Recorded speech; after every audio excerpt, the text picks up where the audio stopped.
The next clip shows a man stepping out of his house and making his way toward his vehicle. On the surface, it looks like nothing more than ordinary footage of someone heading out for the day, but it's what comes shortly after that left both him and the rest of his family deeply shaken. This video was originally shared online by the man's wife, who goes by the name Lisa Miller. She, her husband, and their young family live a quiet life in a suburban neighborhood. That family, however, had recently become a little smaller. Lisa had just lost her father. The exact circumstances of his passing remain unclear, but one thing she'll never forget about him is that he was always whistling. She recalls how he used to tell her that if she ever needed him, all she had to do was whistle. She can't reach him that way anymore, or so she thought, because this recording is suggesting otherwise. Lisa believes he may not have gone as far as she feared. Here's what the camera picked up.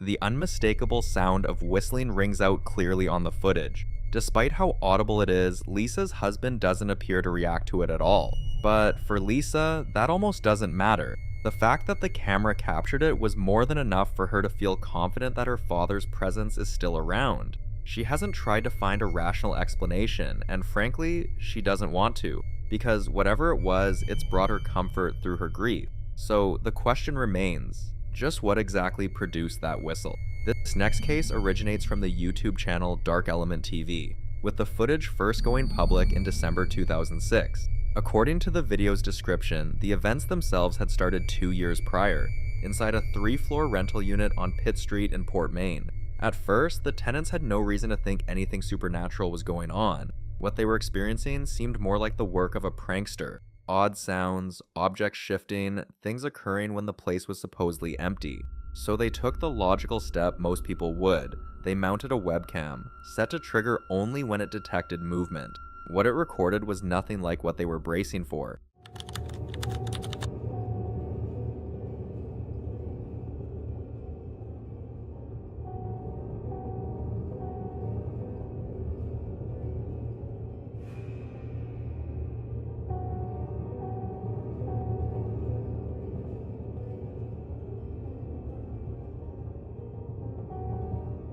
Not long after that footage was captured, the tenants packed up and left the apartment for good. Then, within the following year, a second video surfaced on the same channel. This one was shot outside. In July 2007, Dark Element TV posted footage that had actually been recorded back in June 2006, on Chase Avenue in Dudleytown, Connecticut, a place already steeped in legend, tied to disappearances and a dark history of violence stretching back hundreds of years, according to the description. The homeowners had repeatedly noticed something lurking in the woods at the edge of their property, a dark silhouette along the tree line, never drawing closer, never quite showing itself fully. After too many sightings to ignore, they kept a camcorder on standby, tape loaded, waiting for the figure to come back. Eventually, it did. Hi, it's me again. I'm just calling just to let you know. I've seen that thing again in the backyard. I've got the camera on. I'm trying to capture it. I don't know what it is, but I'm going to see if I can get it. Anyway, give me a call when you get this message. Bye.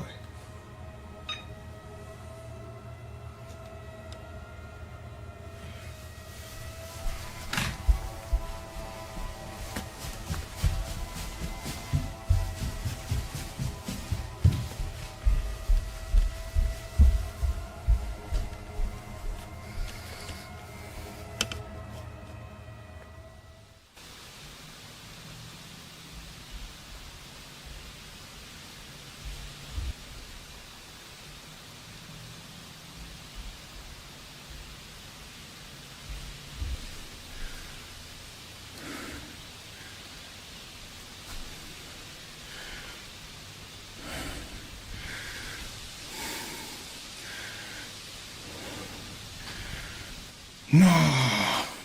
What is that? No way.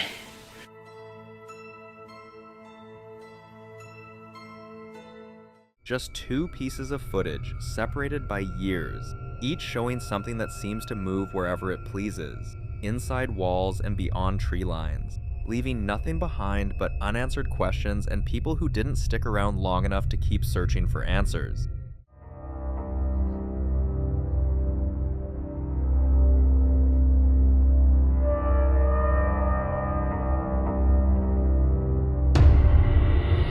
Teenage boy brings his old doll out to a playground, keeping a close eye on it in hopes of capturing some kind of paranormal activity. It isn't long before the doll topples over and he has to set it back up.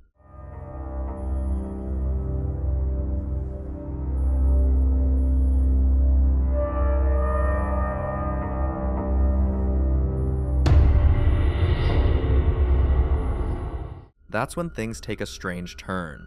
One of the swings begins moving by itself, as though an invisible child has taken a seat on it. Is it the spirit connected to the doll, or did bringing it here draw something else into the area?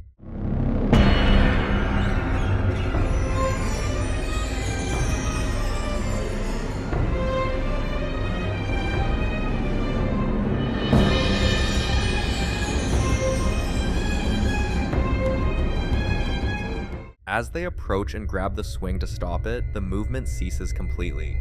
They pack up the doll and head out. Let's just hope whatever was on that swing decided to stay behind. On September 25th, 2022, a man came back to his house after a multi-day vacation and decided to share this footage on Facebook. That evening, he had a strong feeling he wasn't alone in the building. Concerned for his own well-being, he hit record on his phone and started walking through the rooms, and what he captured stopped him cold.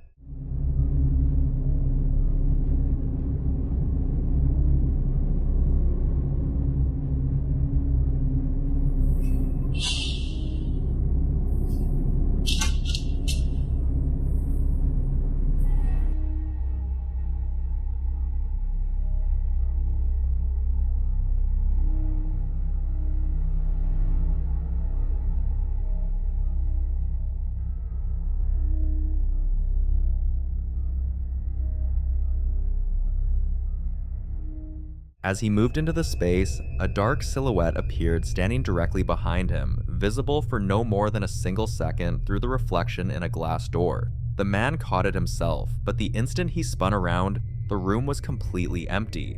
What made it even more unsettling was that a door which had been shut just moments before was now wide open, as though something, or someone, had slipped through it in a hurry. According to the person who posted the video, the whole thing unfolded so fast it was nearly impossible to process. He described the figure as appearing to be a woman, and on top of that, he said he heard a female voice, despite living in the house entirely by himself. So was there an actual intruder lurking in his home, or is there something far less explainable going on here? Drop your thoughts down in the comments below. On July 31st, 2022, a 17-year-old girl named Mackenzie Shirella was behind the wheel of a Toyota Camry in Strongsville, Ohio. Riding with her were her 19-year-old boyfriend Dominic Russo and their 20-year-old friend Davion Flanagan. Mackenzie and Dominic's relationship had been a volatile one, and she had previously made threats, including threatening to deliberately crash the vehicle with everyone inside. That night, it's believed a heated argument erupted in the car, after which she floored the accelerator past 100 miles per hour and veered off the road with devastating consequences.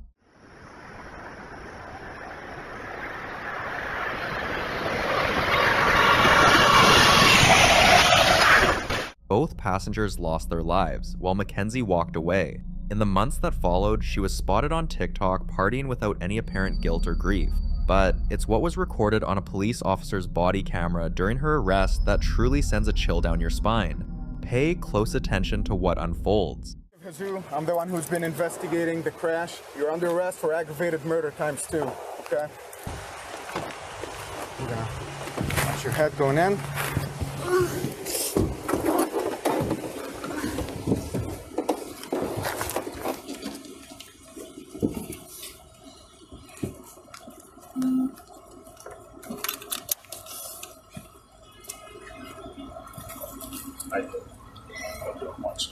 I'm not gonna hurt you.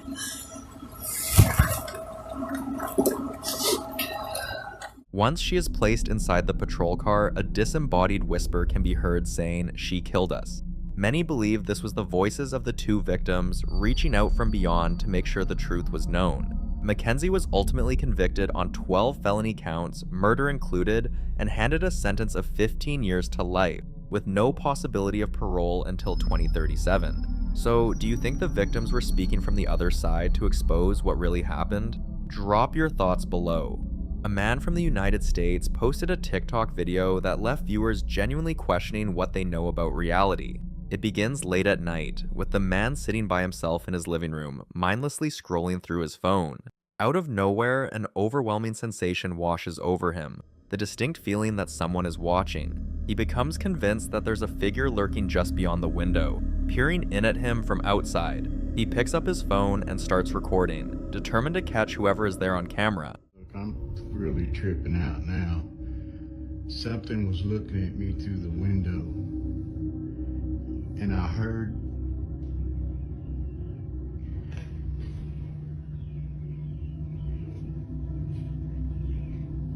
I'm freaking out.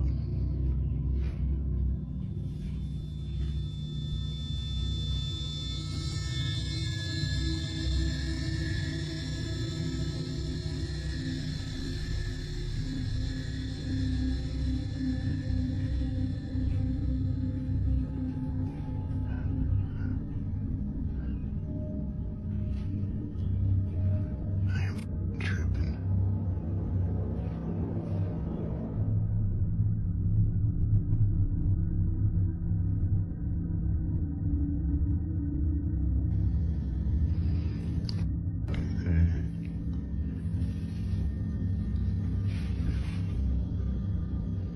There's something in this house with me.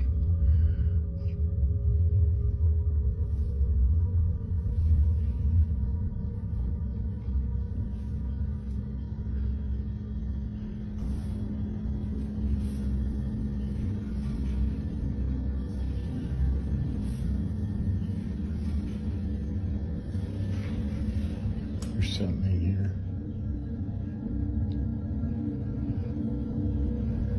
I'm telling you.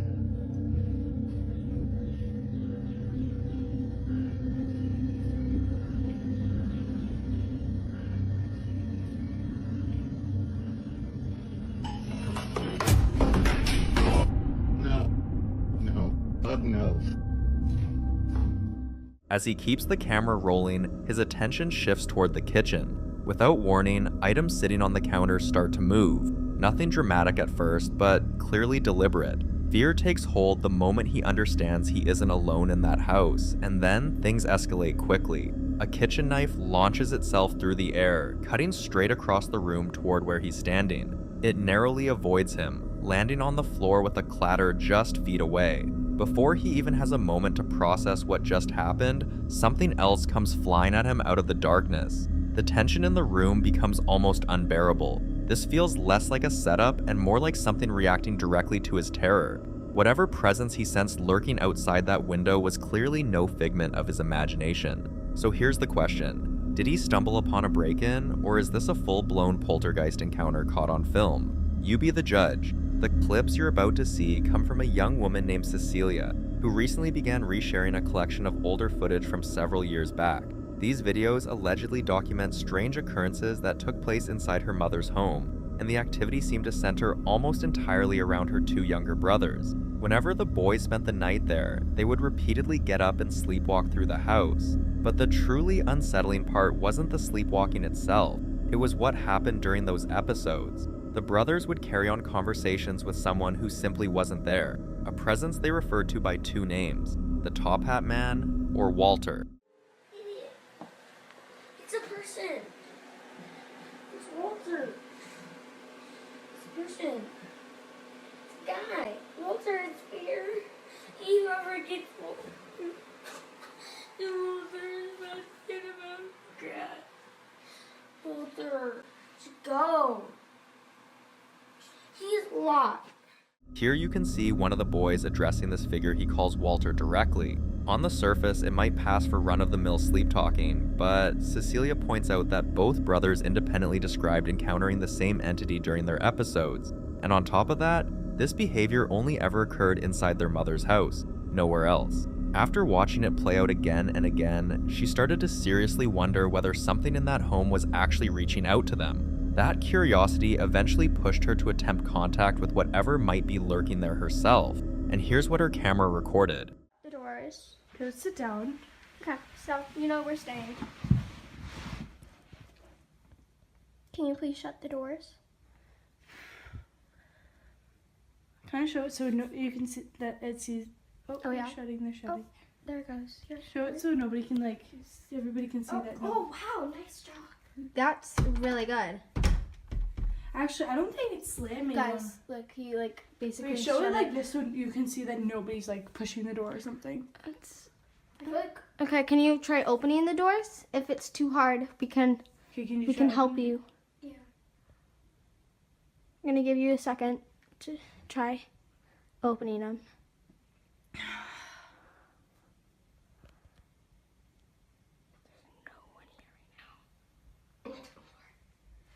Okay, so I'm gonna give it a little push right here. That's good. Now, can you please open them? Or 'Cause shut them. that might have been a little hard right there. They're a little open. You put No, it- and also I feel like they would stick together. That'd be hard to Yeah. do it. Can you push it open? I smell really badly. I'm sweating so much. Me too. Me too. I'm like, let's shut it. Awesome job. I feel like this will be easier to open now. So can you try opening it?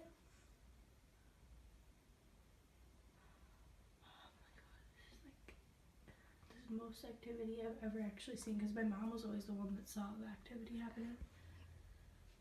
Can you please try pushing the doors open instead of shutting them? Wow, nice job. That's really impressive. Is it? Oh, never mind. That's just. Okay. Wait. It's shutting them. Good job. Good job. Try keeping one open. Try keeping one out. Okay.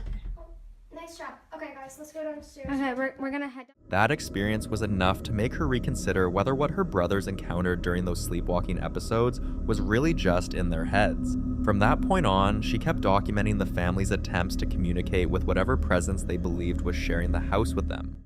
Video. So we got flashlights today, my little Ghostbusters.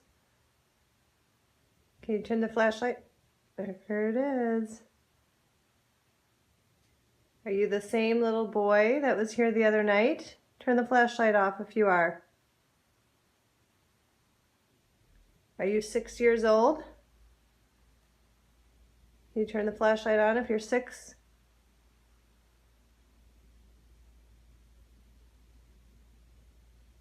Or was he 7?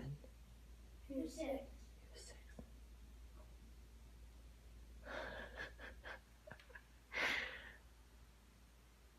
Okay, turn. Oh.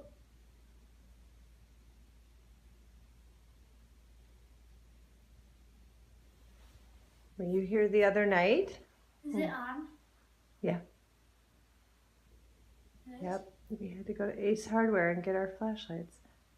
Is it on? Yeah. Keep the light on if you like me. She later clarified that all of this footage was captured years ago, and the family has since relocated to a new home. But she suggests the story didn't necessarily end with the move.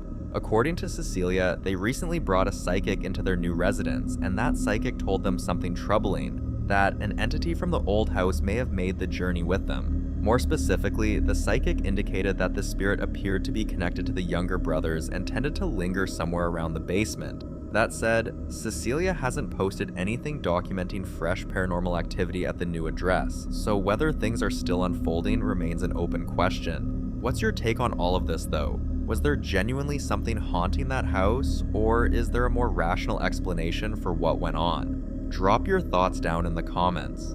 A couple of years back, a woman moved into a 363-year-old property known as the Green Banner. Shortly after getting settled, she noticed that the back of the house bordered a small cemetery. From the second she made that discovery, a nagging sense of dread took hold, a feeling that this was eventually going to cause her trouble. As the weeks went on, unexplained things started happening inside the house that left her convinced she wasn't the only presence there. On a regular basis, she'd pick up strange sounds drifting through the old building, noises she simply had no way of accounting for.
A scratching sound was coming from just beyond her bedroom door, and it genuinely seemed like something, or someone, was working the handle, trying to push their way inside.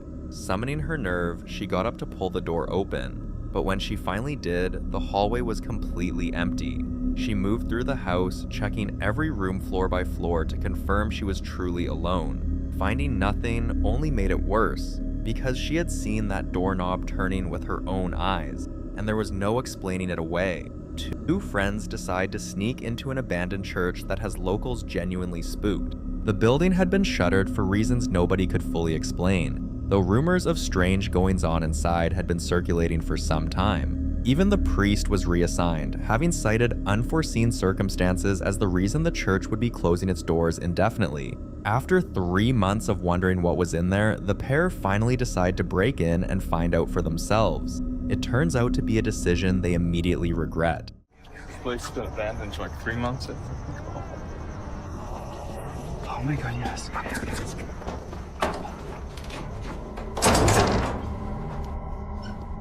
Okay. You ready?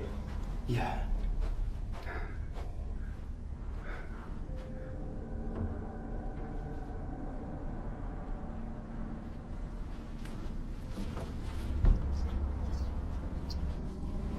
There's a light on.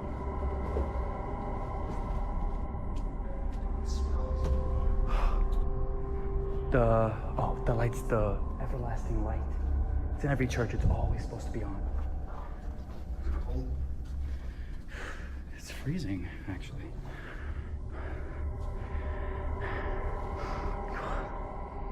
Oh.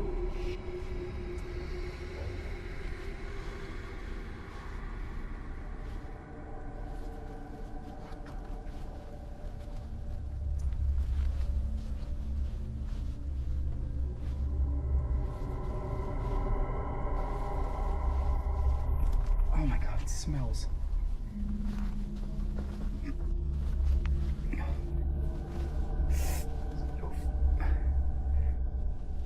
Oh my god. Try not to step on him. Wait. That was disgusting.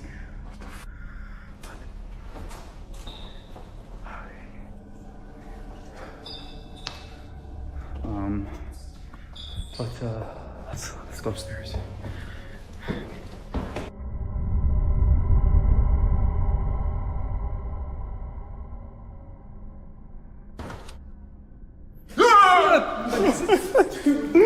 Gator. Close your face. Dude, Fred, why you...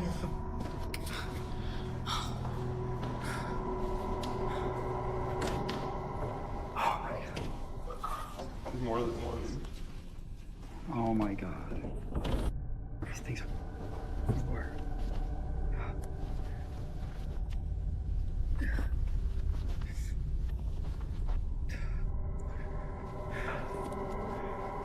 Pull this out.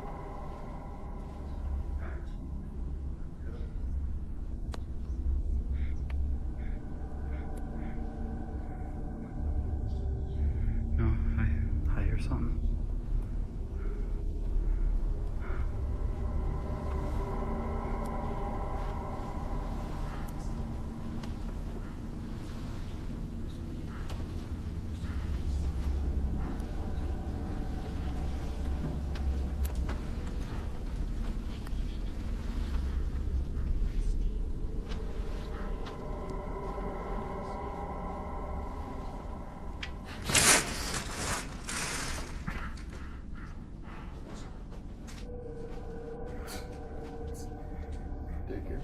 I heard something. Get past.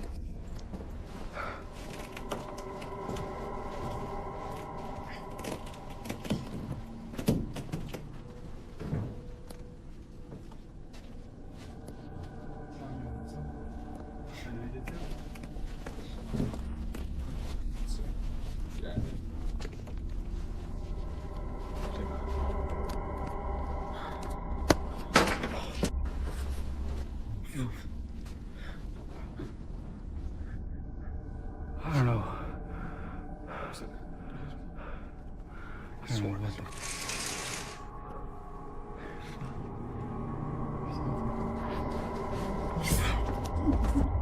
don't know what the... As they glance back toward the playroom, the door swings shut on its own with no one near it. Both friends completely panic and bolt from the building. Neither of them can explain what caused it, but the eerie whispering that can be heard just before they enter the room makes the whole clip even harder to dismiss.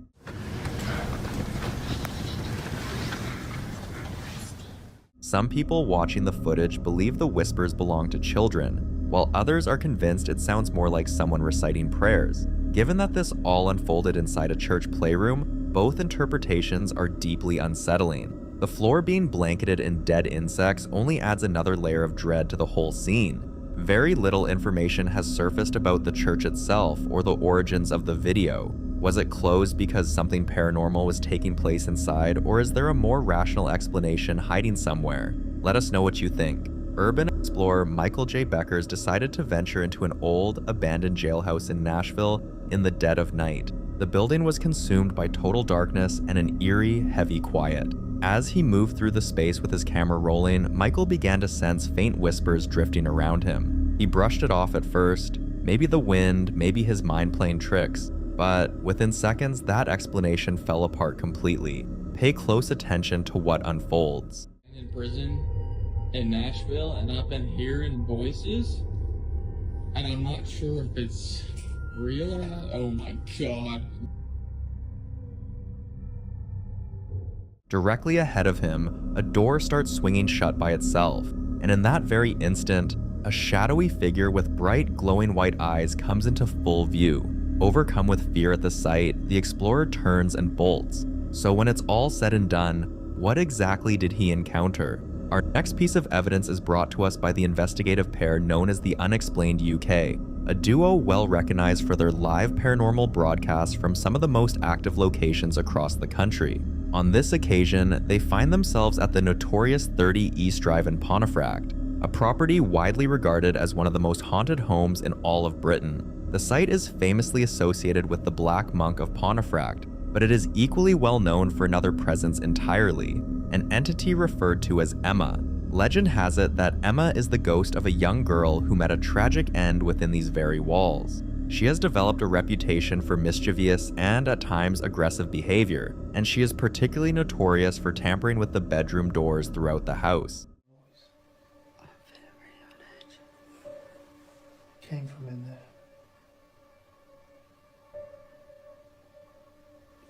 Jade wants us to go in that room with the door shut. What was that? What? I think somebody might just have agreed. Did you hear that? Yeah. It sounded like a female voice. Okay, I'm gonna go in here then, yeah? It's not a bad shout. Maybe the door might open.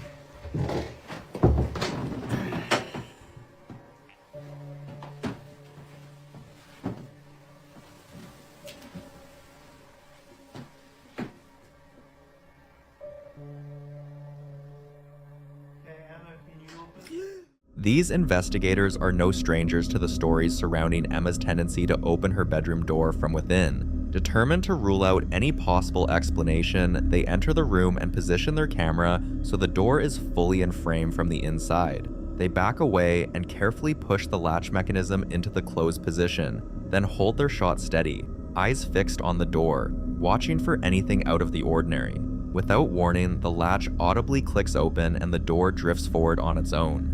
When the footage is zoomed in during playback, you can distinctly make out the door handle being pressed downward a split second before the latch gives way, compelling evidence that something unseen is applying real physical force to that door. Megan isn't someone who posts a lot on social media, but an experience from 6 years back has been weighing on her so heavily that she finally decided to share it online, hoping someone out there might have some answers. 6 years ago, her brother was on the eve of his wedding, and the night before the ceremony, she joined a small group of friends and family at his apartment for some drinks and a relaxed get-together. They ended up staying up late watching movies, and one by one, people drifted off to bed, until it was just Megan and her brother left on the couch. Eventually, he nodded off too, still holding his drink. Megan figured it would make for a funny morning surprise, so she pulled out her phone and started recording him. But when she played the footage back for him the next day, her brother noticed something in the background that made his blood run cold.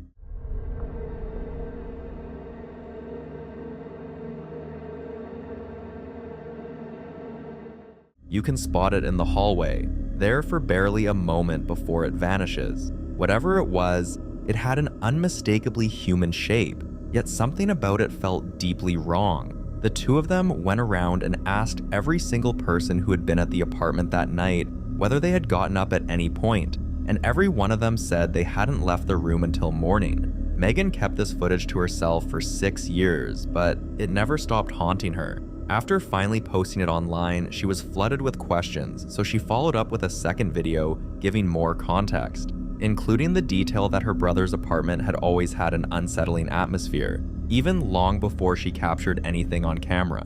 At one point, they had 2 people living with them, some family members of hers, and they would be like, it would only be one person at home, and all of them, it happened to all of them, where they would hear somebody calling their name.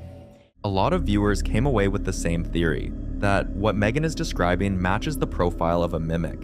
A mimic is a type of paranormal entity said to replicate human voices, looks, and mannerisms as a way of drawing out fear and feeding on it. Dozens of commenters chimed in to say they had dealt with strikingly similar experiences in their own homes, which only strengthened their belief that her brother had been sharing his space with one of these creatures. But what's your take? Do you think Megan actually caught something supernatural on film? Working the night shift alone in a remote workshop is already enough to put anyone on edge, but every now and then, security cameras pick up something that defies all rational explanation. One man runs a workshop situated in an industrial zone, far removed from anything resembling civilization.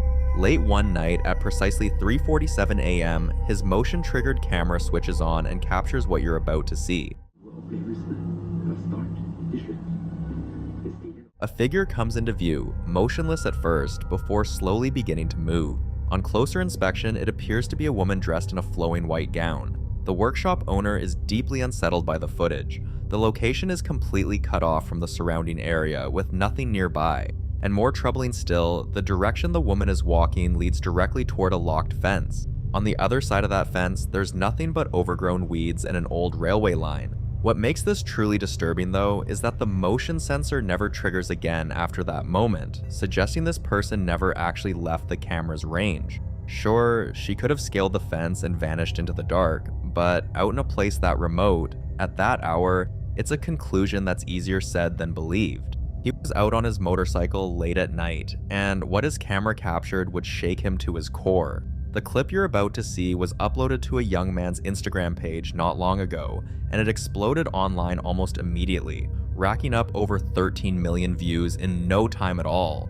According to him, he was riding solo that night, well after dark, with a 360-degree camera rolling the entire time. It wasn't until a few days later, when he sat down to review the footage, that he stumbled across something that genuinely disturbed him. See for yourself what was hiding in the recording.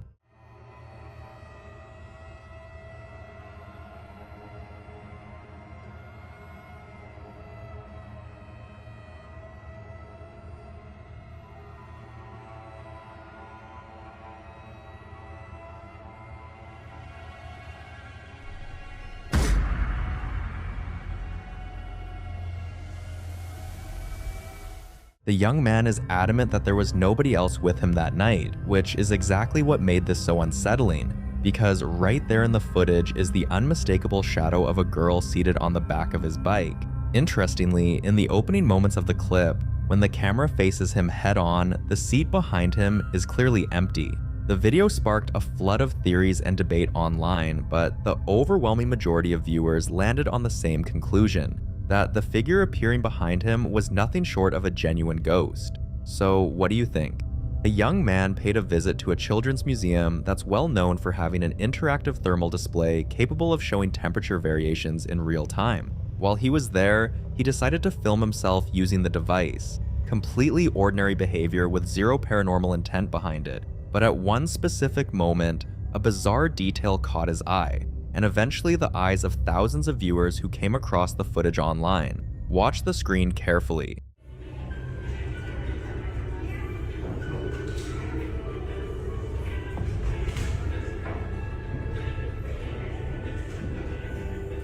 As he records the thermal display, a distinctly human-shaped figure is visible lying flat on the floor right behind him. What makes it so deeply unsettling isn't just the outline, which bears a striking resemblance to a human body, but the blue color the device assigns to it. On thermal imaging equipment, that shade typically means little to no heat is being emitted. Put simply, whatever was lying there appeared to register with virtually no body temperature whatsoever. The clip spread rapidly across social media and ignited fierce debate. A lot of viewers were deeply skeptical and scrambled to find a logical explanation for what they were seeing. The most widely accepted theory is that the device was picking up residual warmth left on the floor by someone who had been standing in that spot just moments before, essentially creating a kind of fleeting thermal impression. But that explanation doesn't sit right with everyone. There are those who believe the camera may have detected something far more difficult to explain, something that had no business being there, or perhaps something that no longer belongs to the living world. A young woman by the name of Diana uploaded a deeply unsettling video to her Instagram page. In it, Diana and her brother watch on as officers pull up to a trailer sitting at the far edge of their property. The police have come to perform a wellness check after the trailer's tenant, a solitary and troubled man, hadn't been seen or heard from in weeks. As it turned out, the man had sadly died inside the trailer. Here's the footage for yourself. Right there, right there. Wait, they're going up to Tom's place. So wait, you said the light wasn't off? Yeah, exactly. And I knew that something was going on. That's a lot of cops. Holy sh**, the hell?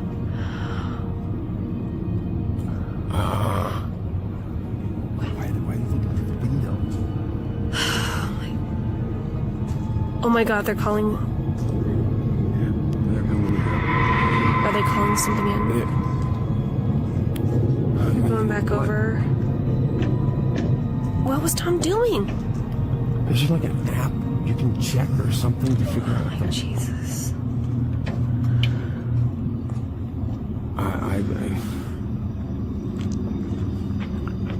Abby's okay. Just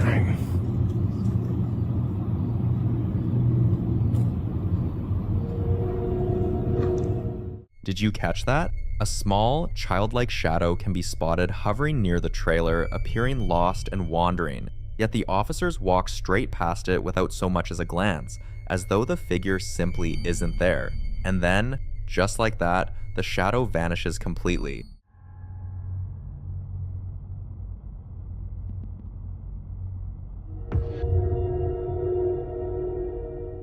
Let's run it back. The figure dissolves into nothing right there in front of the officers, and yet not one of them reacts or looks over. Viewers who watched the footage also flagged a second strange detail, what appears to be the dark silhouette of a man standing motionless inside the trailer window. So, a few days after that, Diana and her father decide to go and inspect the trailer themselves, and that's when things take a truly strange turn. Oh my goodness.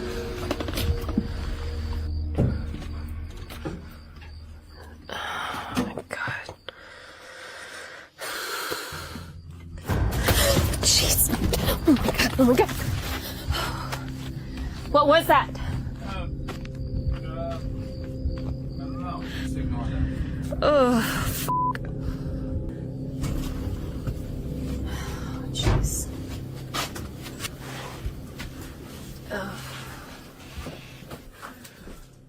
Whoa.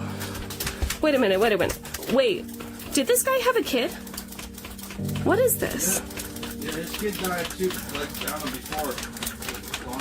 For starters, Diana is left shaken when a dead crow tumbles out of one of the cabinets, which is baffling given that the man had only been gone from the trailer for a matter of days. So where did the bird even come from? Then, Diana notices children's drawings pinned to the refrigerator. Her father explains that the man had suffered an unimaginable loss years earlier. His young daughter had passed away at a very early age, and he never recovered. He kept her artwork, grieved her every day, and slowly fell apart, sinking into deep depression and alcoholism. So could this small, shadowy figure be the man's daughter, returning to guide him as he crossed over to the other side? What's your take? For 3 straight days, a man kept spotting strange figures drifting through the forest surrounding his cabin. They were draped in cloaks or thick coverings, and he had no idea who any of them were. One night, his camera caught them scattered across multiple spots in the woods, yet every single one of them was heading the same way. Not one of them reacted to the camera. It was as though it simply didn't exist to them. Then, without any warning, it was over. They vanished, and nobody ever laid eyes on them again.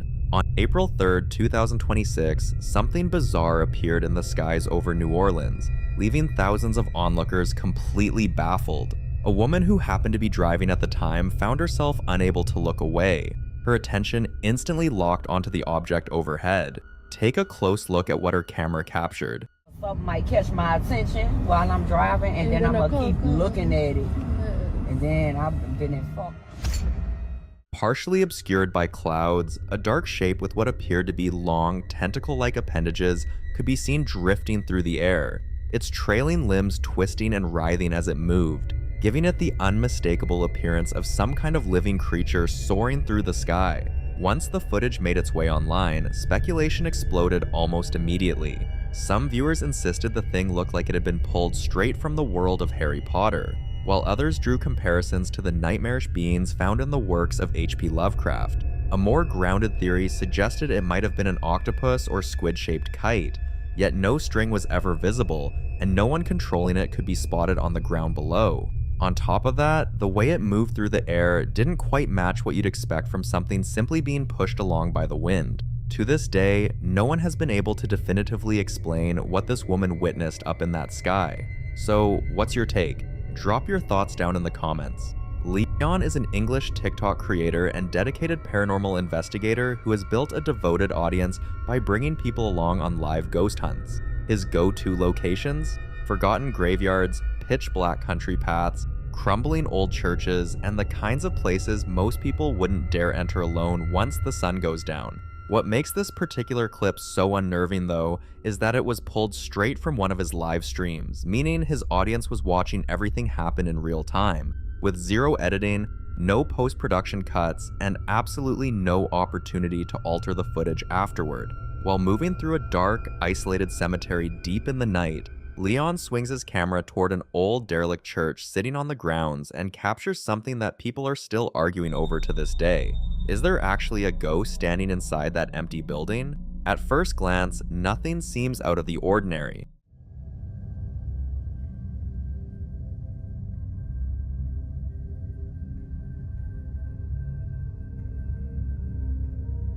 A mysterious figure appears.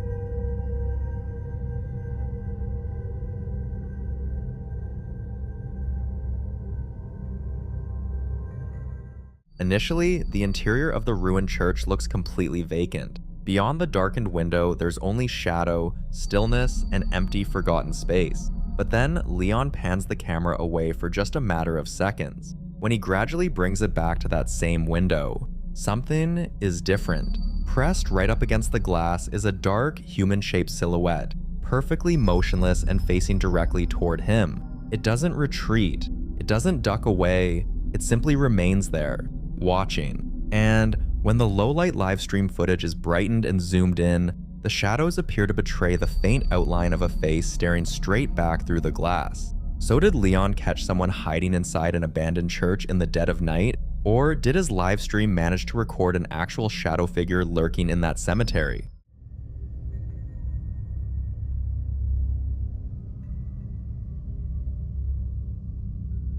A mysterious figure appears. On TikTok, a woman who goes by Cat Snap uploaded a video describing a strange and deeply unsettling situation unfolding near where she lives. She mentions that her home sits beside a river in an area with zero artificial lighting, which means once night falls, it gets very dark and very quiet out there. But according to her, that quiet hasn't always held. She then asks everyone watching to pay close attention. She then asks viewers to listen closely. So just listen for a moment, okay? And tell me that you would not be freaked out by this.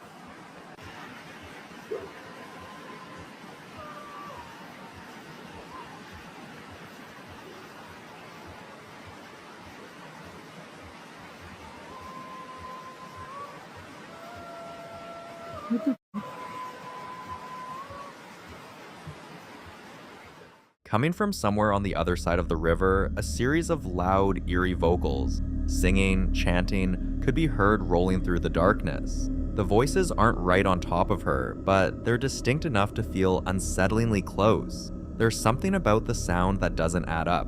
It's rhythmic, almost coordinated, and wildly out of place for such a remote stretch of land. What makes the whole thing even harder to brush off is that this wasn't an isolated incident. In her caption, she clarifies that this is actually the third time over the past 2 years that she's picked up these sounds near her property. In a follow-up she posted later, she addresses a commenter who suggested it might just be neighbors. She admits that, yes, other people do live along that stretch of the California River, but she's firm that whoever is responsible is doing this deep into the night, for reasons she simply cannot make sense of.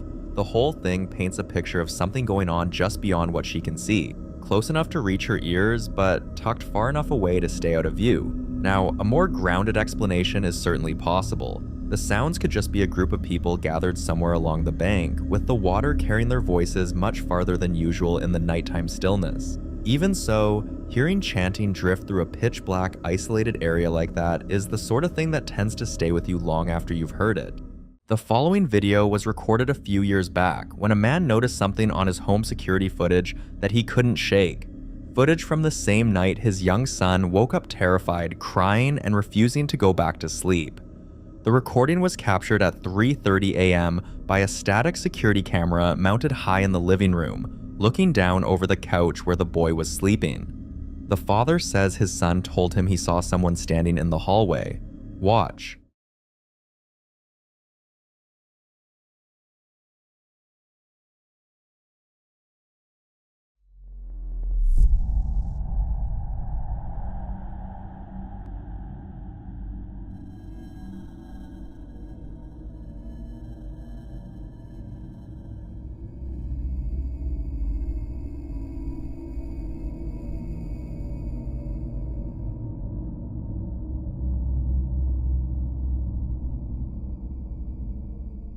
In the deep shadows of the hallway, a tall, thin, human-shaped silhouette stands completely motionless, and then vanishes between one frame and the next, there 1 second and simply gone the next. Moments later, the boy stirs under his blanket, sits bolt upright, and quickly leaves the room. That sequence is hard to dismiss. Many who've studied similar footage attach the shadow person label to figures like this: dark, humanoid, stationary, and gone before anything can be confirmed. Others think it's a trick of compression artifacts on night vision footage, but the child saw something first. So what was standing in that hallway at 3:30 in the morning?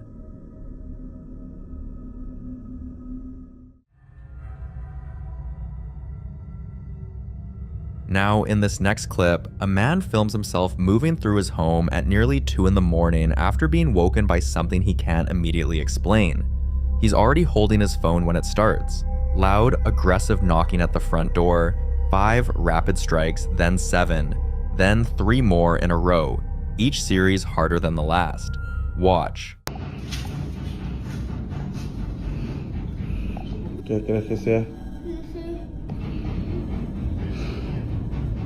Te dije que ya no subiéramos, pero no haces caso. ¿Te escuchas? ¿Quieres ir a ver? Te quedas aquí. Vamos. ¿No te da miedo?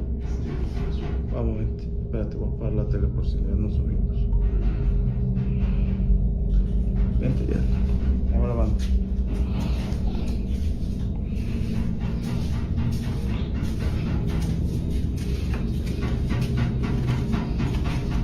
¿Dónde crees que se escucha?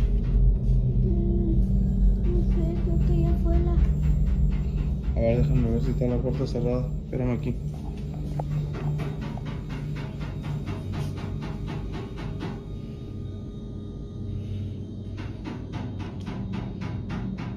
Son solo golpes.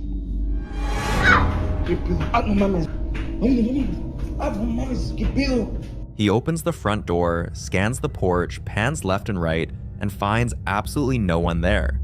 The yard is empty. Whatever was knocking, it wasn't waiting around to be seen. He moves back through the house, catches his own reflection in a mirror, and visibly recoils. Then, the piano in the living room plays a single loud, discordant chord on its own, and when he turns toward it, the brass doorknob on the closet beside it starts rattling violently, shaking like something inside is trying to force it open. He opens it, just cleaning supplies. Then, a child's ride-on toy car rolls out from a dark doorway and stops in the middle of the hallway entirely on its own. He keeps filming. He walks into the kitchen, and the doorknob on the door leading to the garage begins rattling just like the first one did. He opens it and steps inside. What builds across this footage is exactly the kind of escalating pattern that makes cases like this harder to dismiss. Multiple phenomena, different rooms, different types of disturbances, none of them repeating the same trick twice. But it's what happens in that garage that seals it, because if you listen closely, you can hear it. A clear, sharp, disembodied male whisper saying, "Vait," which translates directly to "go away" or "leave."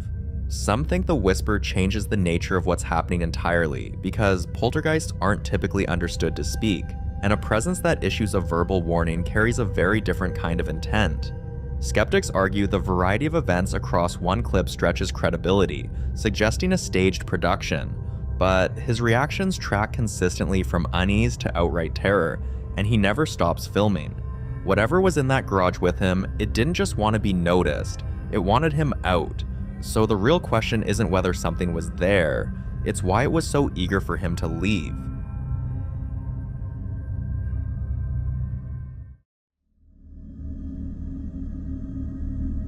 The following video was captured by a man who had been noticing strange things happening inside a shed on his property.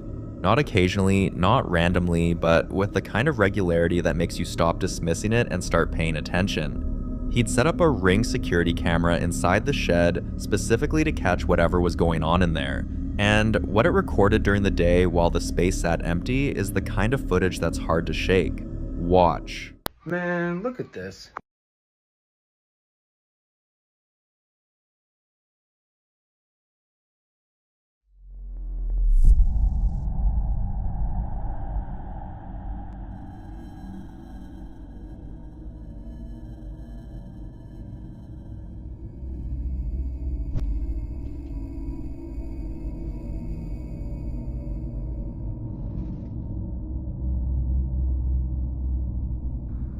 You guys saw up there. There's nothing up there. Okay, look, if you lived in this house, would you even walk up there for a second? I have no reason to. There's nothing up there that I need. And I know I saw this when I looked up there. It looked like a pulley system. So whoever was here must have put stuff in here and pulled it up. That's what that must have been. And that thing completely disconnected. That was tied. Look, I saw it because it was tied around this thing right here. That was nuts, and I saw it before. I'm not going up there and I'm not using it. So that fell. So, yeah, man. In a matter of minutes, that shed goes from a quiet, cluttered workshop to something that looks like an active poltergeist event. A door swings open on its own, a small dark object is hurled through the open doorway, and then a large wooden plank is violently thrown across the room before being lifted straight back up by something that isn't there. Old-fashioned music starts playing from somewhere inside the space. A low moan filters through the audio, and then a scream. No one is visible in that shed at any point. He then heads up into the attic above the shed with his phone's flashlight, and what he finds up there adds a different kind of strangeness to the whole situation. Broken name signs reading Mr. and Mrs. Ronald J., with the last name snapped clean off, a shattered Rolex, shot glasses from Sweetbriar College, a women's college in Virginia. None of it belonging to him, all of it left by a previous owner whose identity is still only half legible. Some viewers think the activity is poltergeist-driven, a term used to describe paranormal disturbances characterized by physical movement of objects, often concentrated around a specific location rather than a person, unlike a haunting, which tends to follow the individual. Others think the broken name signs are the more unsettling detail because something tied to a specific person, something incomplete, something literally snapped in half, has a way of suggesting unfinished business. Then, it got worse. Days later, he's back at the property and you can see in his face that the anger has started to replace the fear. And I came in here yesterday, and if you want to look in the video from yesterday, that was closed. I slammed that closed in the video. In the video, I slammed it closed and it's fucking open. Now, people were asking, where's your camera? You had a camera in here. Yes, I sat my outdoor camera that is right there up on the house. I set that, look, she won't even come in. I set that camera right there in the corner. I have now purchased a stationary one that is going to be up in that corner. And this is where everything has been happening. Hey, you, I'm over it. You hear that, you piece of shit? I'm over it. Get out of my house. You hear me? Oh, you're not saying nothing today, bitch, are you? Are you? Are you? Huh? You ain't saying nothing today, bitch, are you? Where you at? Where you at, you mother... Because I do not care anymore. What's up? Where you at? Where you at? Huh? Nothing? Yeah, you don't want to talk shit today? That's what I thought. That's what I thought. Didn't want to say shit. Of course, man. Of course. Of course. I'm over it. I got a different energy now. That thing. I'm telling you what. This thing has been drawing me in. I have been standing at this window in my kitchen, staring out of this window right here in this shed. I have sat here. It's like it's drawing me in. I'll sit there, wake up late at night, come down the stairs, stand at that sink, or look out of that bathroom window and just stare at this shed. Watch it. Molly, you want to come in? Yeah. Well, if that doesn't tell you, I don't know what does. Dogs reacting to unseen presences is one of the oldest pieces of anecdotal evidence in paranormal cases. They're not performing for the camera, they're not influenced by suggestion, they just refuse. Molly refused. Whatever's in that shed, it's been there through multiple visits, it's getting louder, and it appears to have opinions about who leaves and who stays.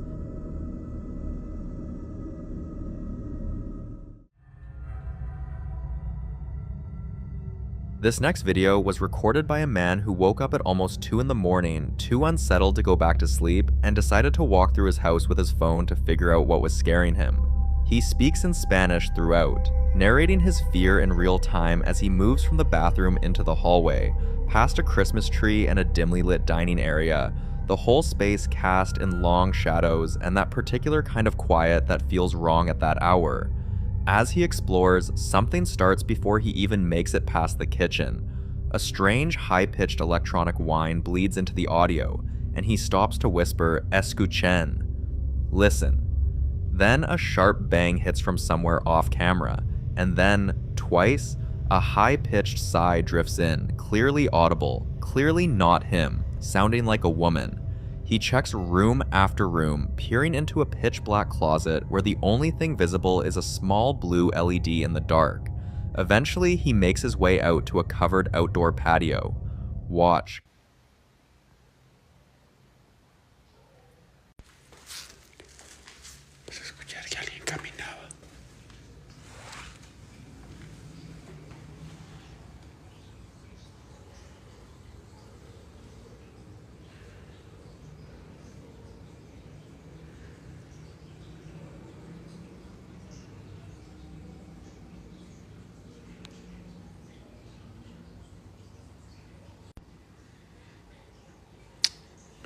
Ay, güey.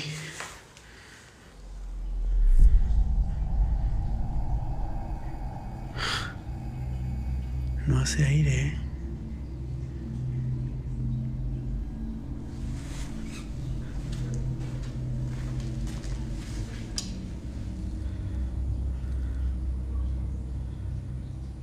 Se empezó a mover solita. Ay, cabrón. Vámonos. Así ya se puso feo esto. Vámonos para arriba mejor. Vámonos, que ya se puso gacho este rollo. When he switches on the overhead light, a large fabric hammock hanging from the ceiling beams is already swinging, smooth, rhythmic, as if it had just been pushed. He says it out loud, "No haze air. There's no wind." You can hear the fear in his voice as he confirms what he's looking at. Some viewers immediately pointed to poltergeist activity, the kind associated with physical disturbances, unexplained sounds, then movement. Others think something was already outside waiting. And just as the clip ends, that female sigh returns one final time. So what was in that house with him?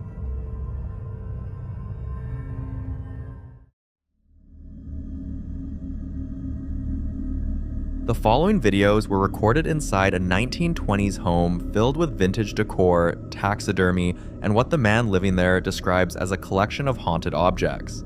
Pieces he brought with him from a previous house, ones that, according to him, had never caused any trouble in this new space. That changed. In the first clip, he's home alone when he starts hearing banging from the living room, grabs his phone, and heads downstairs to investigate.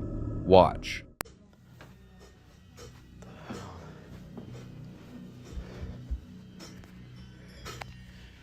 Banging in the living room. There's nobody else in the house. I've just been upstairs watching TV. Some of my old haunted objects from the old house are in here, but nothing's ever happened. Hello? Hello? Oh. Whoa! Shit. Oh my god. What? What the hell? Whoa. I'm not staying in there. Oh my god. Oh, it's even colder in here. What is that noise? Hello?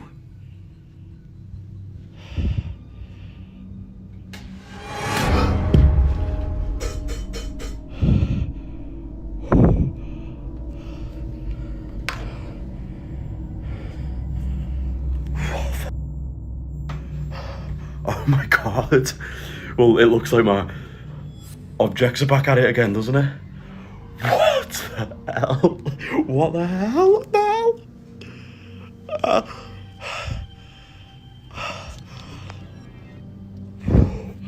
I am getting out of here. What the hell? A taxidermy bird on the fireplace mantelpiece suddenly pitches forward and hits the floor, and almost immediately after, a heavy brass object is violently hurled from the hearth with a loud metallic crash. Then, minutes later, a dining chair in the next room is thrown backward with such force it lands upside down on the carpet. He's audibly shaken, breathing hard, saying his objects are back at it again, before declaring he's leaving the house. Many viewers pointed to poltergeist activity as the most likely explanation, a term that, in paranormal tradition, refers not to a haunting tied to a location, but to a disruptive energy that appears to attach itself to objects or even people, following them from place to place. That would explain a lot here, because the haunted objects theory isn't one he's dismissing himself. Skeptics have pointed to the perfectly timed camera angles and the staged feel of the vintage filter, but the force behind those crashes is hard to shrug off entirely. Then, it got worse. In the second clip, filmed at dusk in the same house, he's alone downstairs while his partner sleeps upstairs when the knocking starts on the living room door. Not once, but repeatedly, and in what sounds like direct response to his questions. Watch closely. Okay folks, I've just got the camera out because for the third time this afternoon, there's been knocking on the living room door. Now, my partner's presently asleep upstairs. I'm just having a little relax watching TV down here. As you can see, just myself. And several times this afternoon now, the door, either the handle's rattled or no one's gone in. Or someone's knocked on the door. Shh, listen. Hello? Is that you? What the hell are you doing? Whoa, man. What?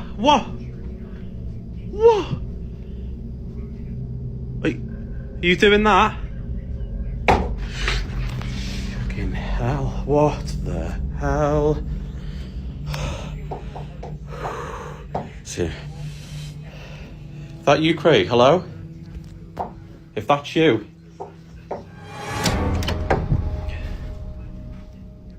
So,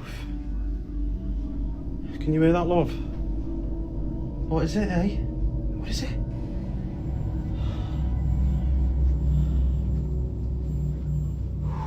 Hello? Oh, see, I'm terrified now after the bloody last time. Is anybody in here? Oh. Just heard the noise upstairs as well. Sorry about my language. Jesus. I don't really know where to go. What's that? Oh shit. Oh my god. The frame's just smashed. It's just missed my legs as well. It's the frame smashed on the floor. Oh my god, what is going on? Smashed.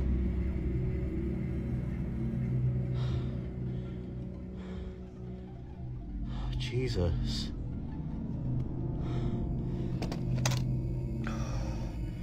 That has been up there for a while. There's no reason at all. Whatever is doing this, get out of this house. You're not welcome.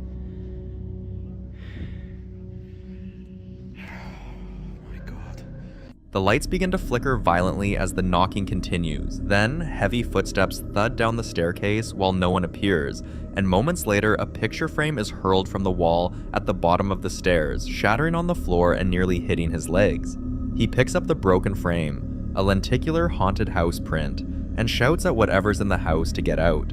For viewers who follow poltergeist cases, the escalating pattern here is exactly what researchers describe as a build phase. The activity growing more aggressive, more physical, and more personal over time. Whatever is behind these events, it doesn't seem interested in stopping. Thus, the following video was captured by a group of ghost hunters who decided to explore an abandoned house after several reports suggested something dark was attached to the property. From the moment they stepped inside, they described the atmosphere as heavy, tense, and almost hostile. The kind of place where silence doesn't feel empty, but watchful. Believing the presence to be malevolent, they began praying, hoping to protect themselves and possibly force whatever was there to reveal itself. But according to many paranormal beliefs, prayer doesn't always bring peace. Some say it agitates negative entities, almost like shining a light on something that wants to stay hidden. Watch what happens next. Bun. Ești sigur? Da. Hai, uite acum zic. Ia. Cred în bunul Dumnezeu, Tatăl Altotțitorul, Făcătorul cerului și al pământului. Oprește-te, oprește! Băi, Alin, uite alea cum fac bilile toate trei.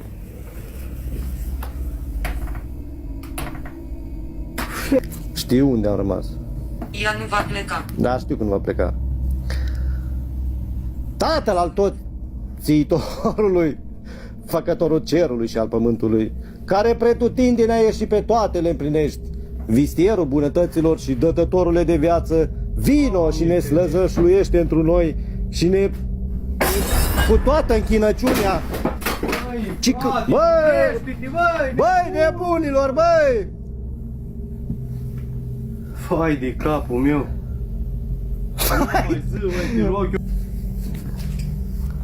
Ce s-o spart? Nu s-o spart nimic. Cum să spargă ceva? Frate, nimic nu. Doamne ferește. Dar ce să spargă? Hai de capul meu! Dar nu se vede. Mi-e frică, nu mai fă, frate, că murim. Păi da, bine că s-o auzit spart, dar nu-i spart nimic. Deci vă asigur eu că nu-i spart nimic. Ce să fie spart? Da, o ardă aici, că mâini, că nu e jali, băi. Viewers believe this reaction suggests the presence felt threatened, not comforted by the prayers. Others argue that prayer can act as a form of confrontation, drawing attention from entities that feed on fear or resistance. Whatever the case, the timing is hard to ignore, but until we get more updates about this house, this remains unsolved.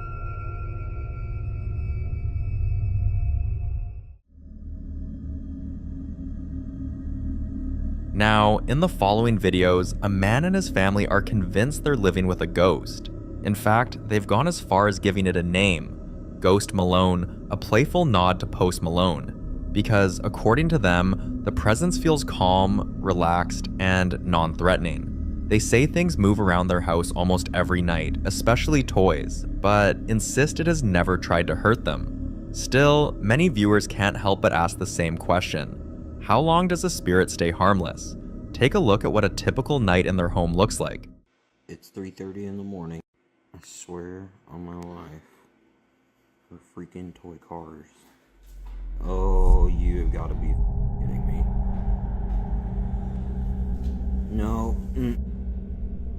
No, sir. No, ma'am. I'm not gonna lie. I don't know whether to wake Elizabeth or somebody call Justin Nunley or an exorcist. I don't know. I mean, I'm not scared, but I'd be lying if I said I wasn't shaking. So I'm just gonna leave it there till the morning for Elizabeth to come play with it. And it's not electronical, y'all. There ain't no damn motor in that thing. I feel so weird and out of place right now. I don't know if it's still there. To be truthful, I'm thinking about just leaving Elizabeth in Revelation and going somewhere for the night. I don't know what to do. Let's check on it. You still there? Pirates of the Caribbean's getting good. I'm not scared. I'm just kind of freaked out because, like, it's friendly. Hasn't thrown it. What immediately stands out is the toy car. It has no batteries, no electrical components, and yet it moves on its own. Some viewers tried to brush it off as coincidence, uneven flooring, or leftover momentum, but those explanations quickly fall apart when you realize this isn't a one-time event, and it's not just one toy. Similar things have happened repeatedly, and after seeing this clip, many people weren't convinced that whatever was in the house was truly harmless. Some believe genuinely good spirits are rare, and when they do exist, they don't usually interact directly with the living. Concerned viewers suggested the father try certain cleansing methods to see how the presence would react, a way to test whether the entity was truly peaceful or simply pretending. So the next morning, he followed some of those suggestions. Watch what happened. I actually fell asleep, and this is what I woke up to. Elizabeth. Baby. Hey. Goodbye. Okay, no, for real, like, so what are we doing? Oh. Okay. Are you... Somebody said salt. Hold on.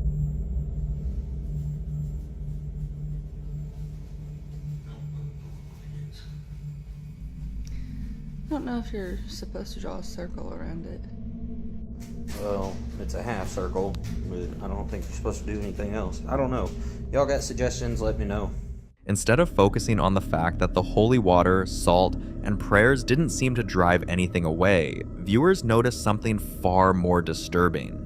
If you look closely at the doorway, you can see what appears to be a small, childlike figure standing completely still. That single detail sent chills through the comment section, but that raised another unsettling question. Why did the cleansing attempt seem to have little to no effect? Well, things escalated beyond toys. Watch this. Are you there?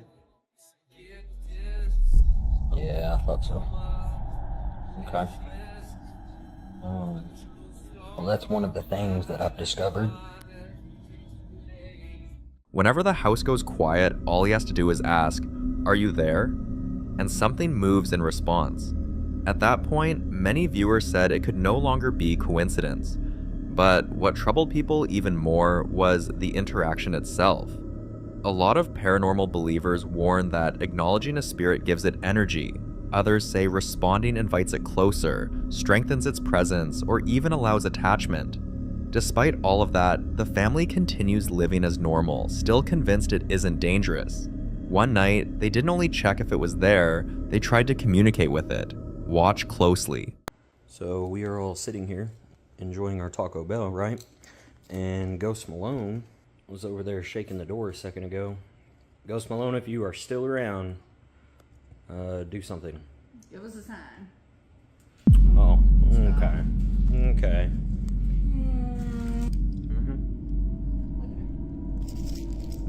Nonchalant. Alright, so ironically, I'm watching Ghostbusters, right? Ghost Malone, Ghosty. Yo. Are you kidding? Alright, so I've been asking Ghost Malone some questions. Okay, so 1 time if you're there, 2 times, or I guess no times if you're not. Definitely there, okay. Are you friendly? Okay, okay. Do you like Ghostbusters? No? Okay, do you like movies? Okay, okay. Alright, just on Ghostbusters, I guess it's insulting. Are you here to cause harm? Okay. Okay. And I wish I knew Morse code. We'd try that.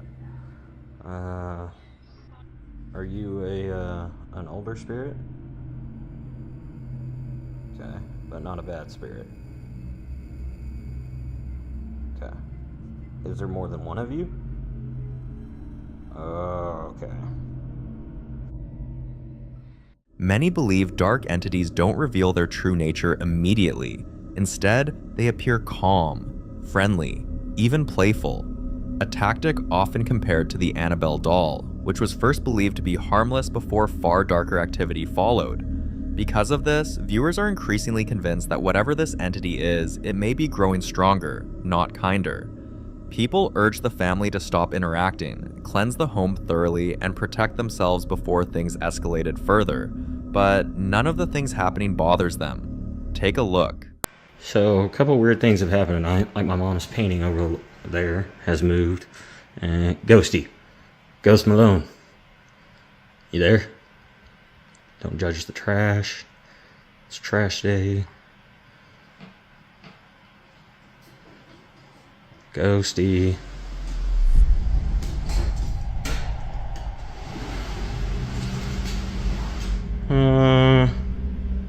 Okay. Maxie, what was that? Huh? So we're sitting here.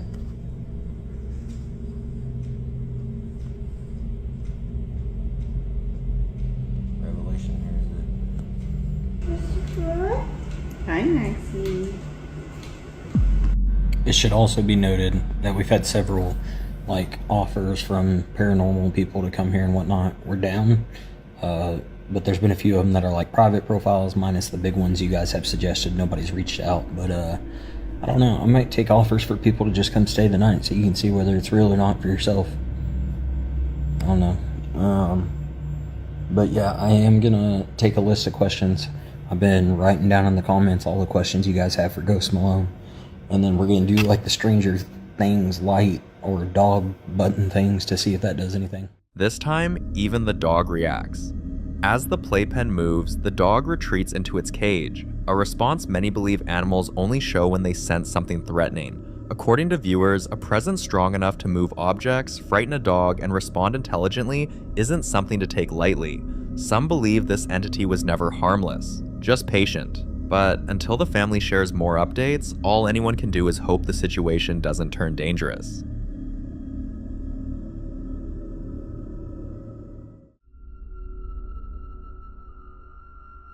Now, in this next video, a guy who goes by the username Mosh moved to Appalachia, and according to him, he hasn't had a single peaceful moment since. Appalachia is one of those places people constantly warn you about. Dense forests, winding back roads, long stretches with no cell service, and generations of folklore that all seem to agree on one thing. If something calls out to you out there, you don't answer. Many believe the land itself holds onto things that don't like being disturbed. Mosh has been documenting his experiences both inside his home and outside, and in several of his earlier videos, paranormal investigators and longtime viewers suggested he might be dealing with what are often called jokester spirits, entities that don't immediately harm you, but thrive on fear, confusion, and reaction. They mimic sounds, footsteps, and voices just enough to make you question your sanity. One night, while walking, Mosh suddenly got the overwhelming feeling that something was following him. Not just a sound, but a presence, staying just out of sight. Trusting his instincts, he checked the camera he installed in the house and saw this. Watch.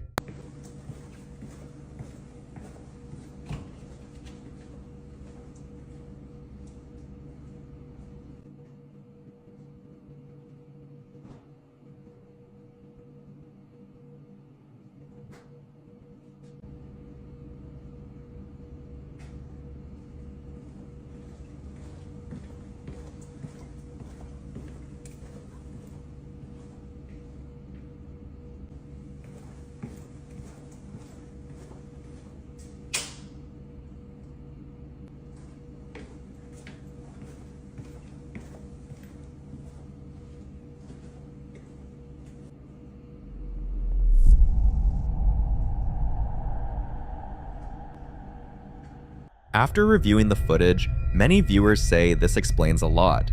The unexplained footsteps, the whispers he's heard when no one is around, and that constant sense of being watched. Some believe whatever this is has been testing boundaries, slowly revealing itself once it realized Mosh was paying attention. Others think it's feeding off his fear, waiting for the moment he reacts or responds. So, what do you see in this video? And more importantly, what do you think has been following him this whole time?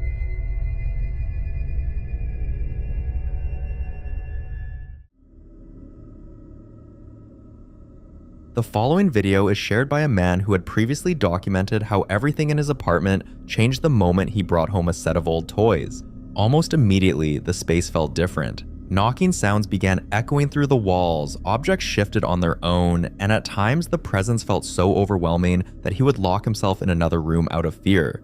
But this next video unsettles viewers for a different reason. This time, none of the dolls or toys are visible anywhere in the apartment, and yet, the activity continues. Watch closely. Son las 2 de la mañana, se están escuchando ruidos en la sala.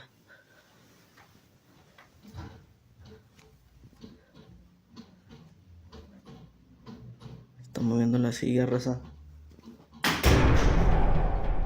La madre. Escucho algo acá, raza.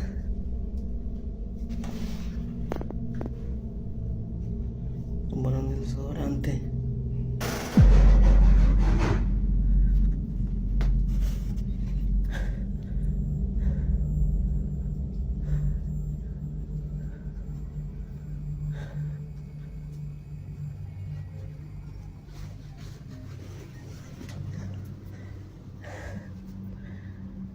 ¿Qué estará pasando, anda? Madre.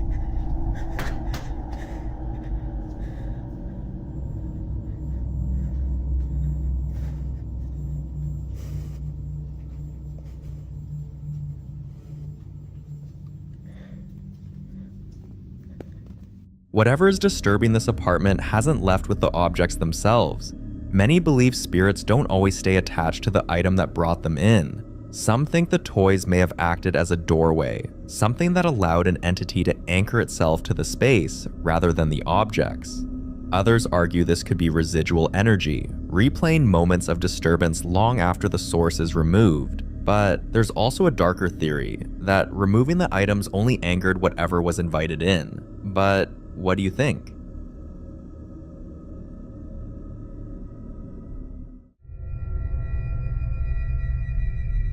Now in this next clip, the popular Midwest ghost hunter Ian investigates the Mabel Tainter Memorial Theater, a location widely considered one of the most haunted places in Wisconsin.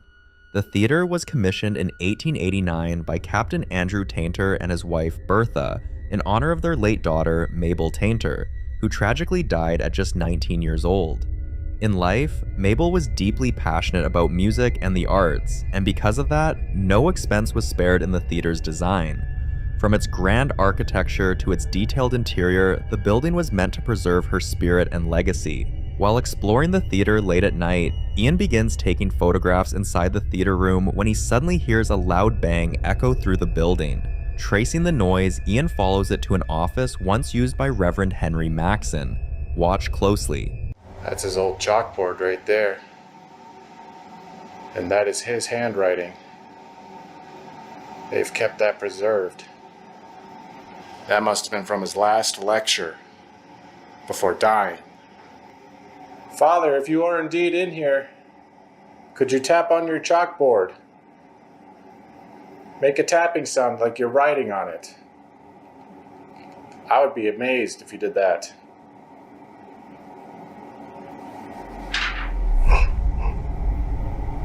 What the? That sounded like paper being moved. It was on this desk. Like, whoa, you see that? Dude, look at that.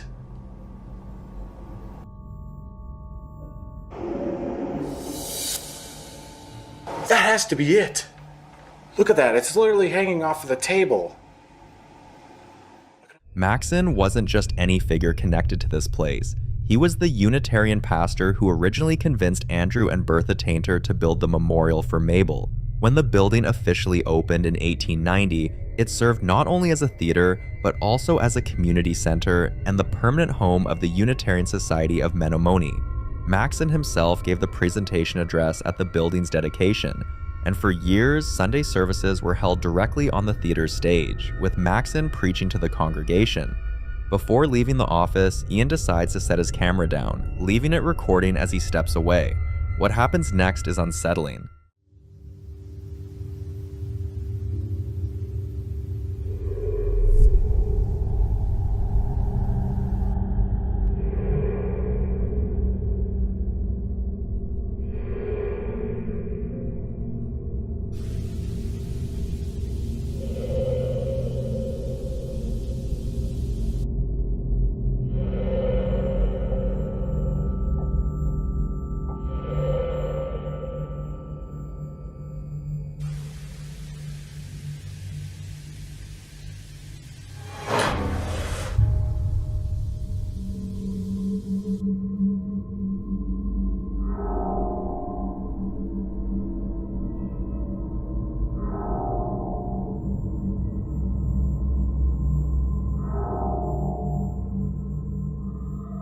Did Ian manage to capture the ghost of Reverend Henry Maxson still sitting at his desk, tied to the theater he once served?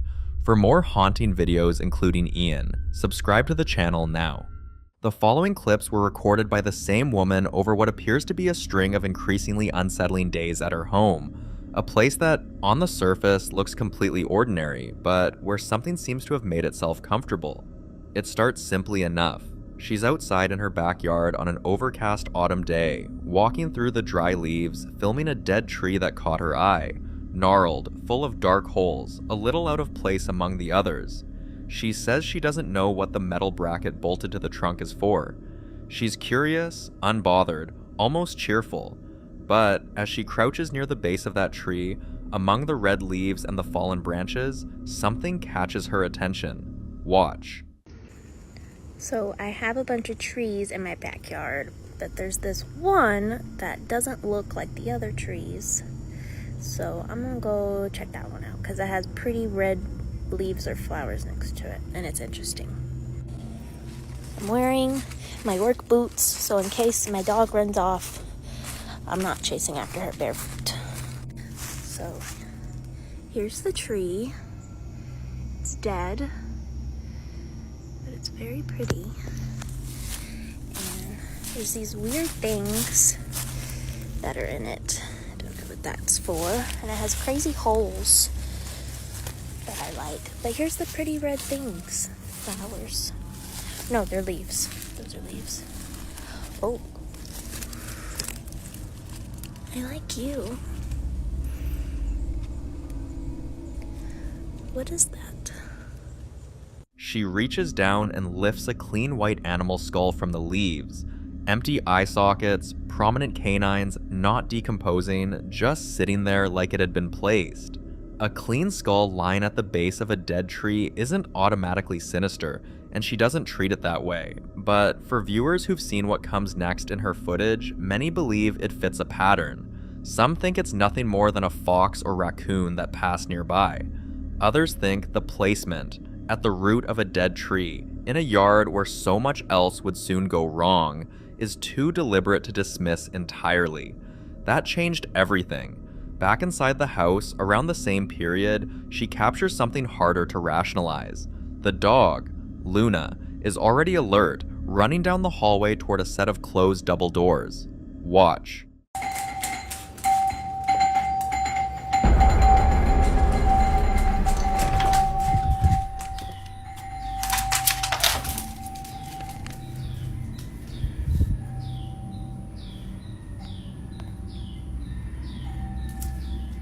Luna, come on.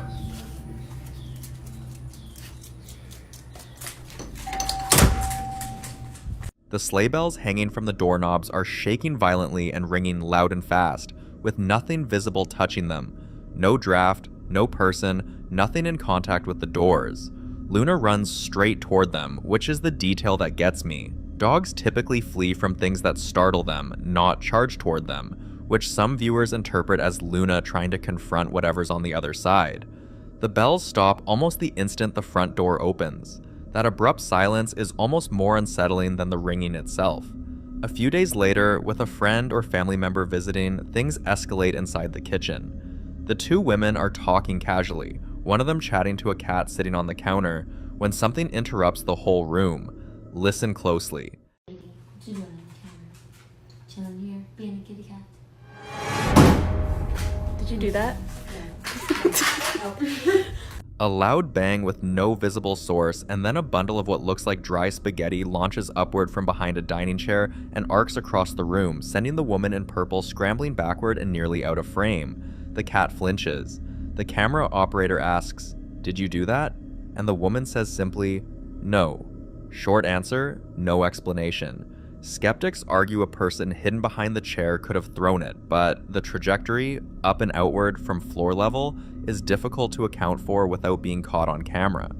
Poltergeist activity, according to those who study it, often follows this pattern: small, disruptive, physical. Objects moved or thrown, not by a ghost in the traditional sense, but by a kind of displaced energy sometimes associated with periods of high stress or emotional tension in a household. Whatever the cause, the activity isn't slowing down. Caught on her Nest security camera at 11:23 a.m., the footage shows her lying on the couch in pink pajamas when the entire room is rattled. Watch.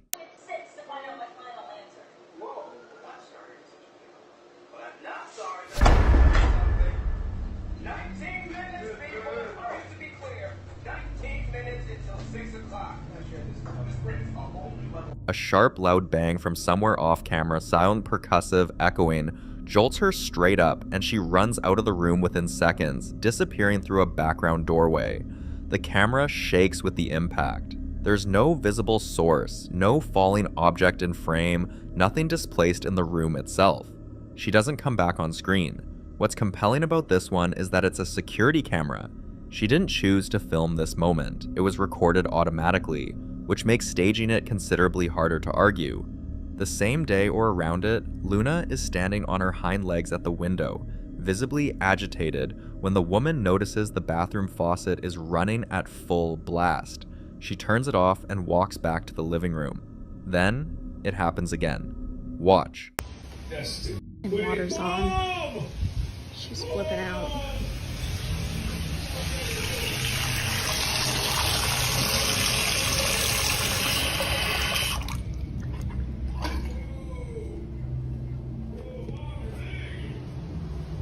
Holy crap, Mom!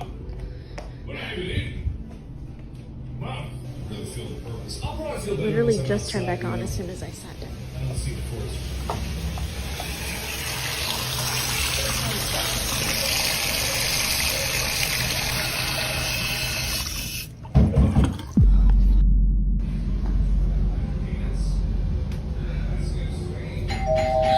Oh my god.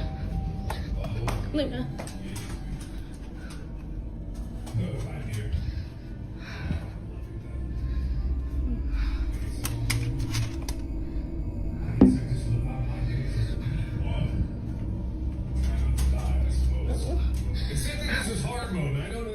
She's barely sat down when the water turns back on by itself, audible from a different room, and she has to go shut it off a second time.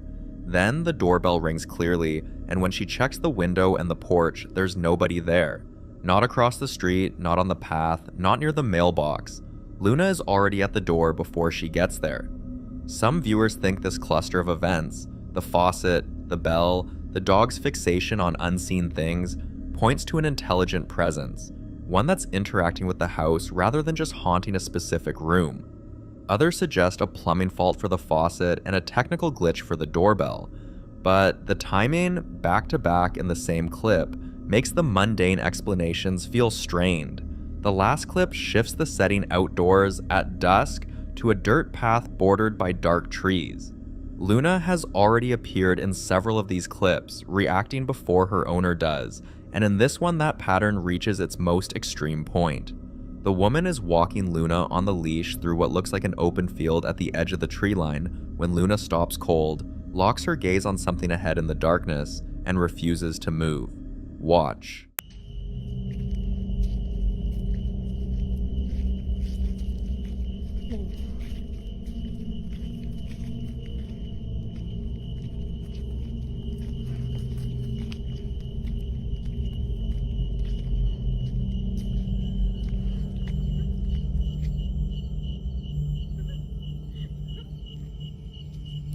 Luna.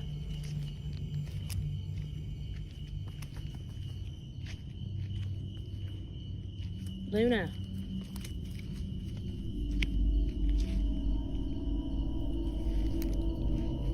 Luna.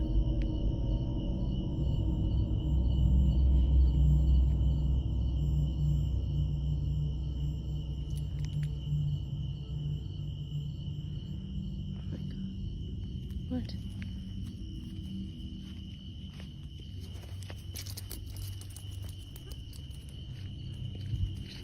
Go home. Luna, go home.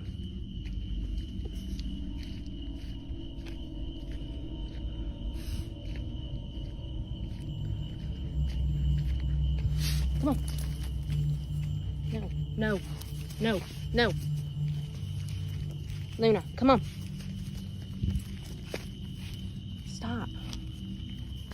After a long, still moment of staring into the dark, Luna bolts forward with enough force to pull the leash completely out of the woman's hand and runs into the field. The woman calls her back urgently. Luna, go home. No, no. But Luna stays out in the dark, circling at a distance, occasionally stopping to look back toward the tree line as though tracking something. What dogs detect that cameras can't is the part of this footage that sits with you. Whether it's a scent, a sound outside human range, or something else entirely, Luna's behavior across all of these clips, the bells, the window, the porch, the field, follows the same shape. She knows something is there before her owner does, and whatever it is, it doesn't seem to be going anywhere.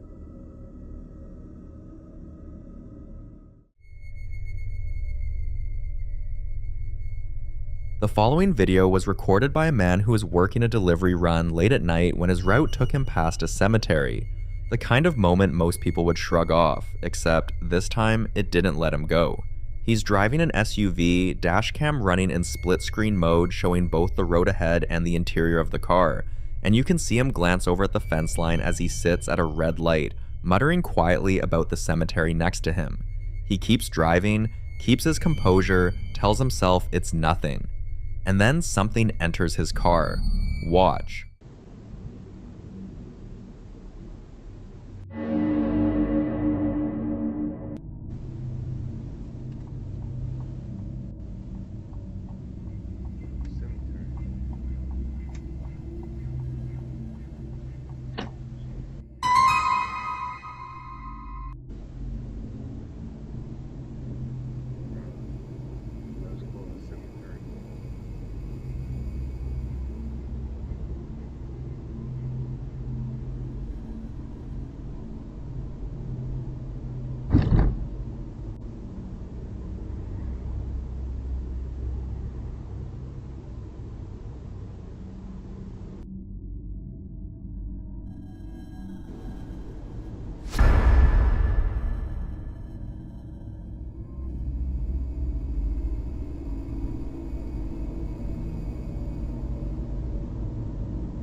Doing my usual Uber eating, dropping off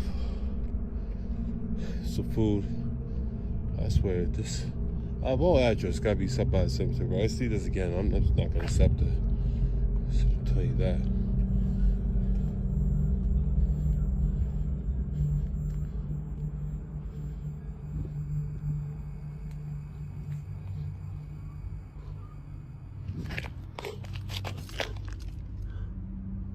Make sure I'm not tripping. No. Make sure I'm not tripping. So, I'm dropping off the DoorDash. The Uber eating. I can't even get my daggone company straight. And you're gonna see a vibration. But see tapping at the window. He's definitely gonna hear it.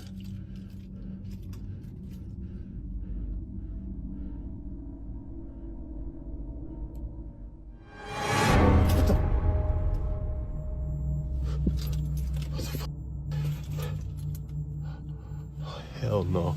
Hell no.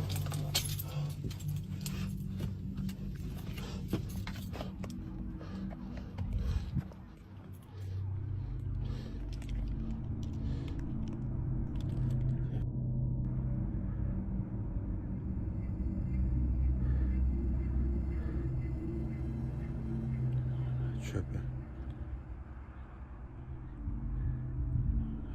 No, I'm not tripping.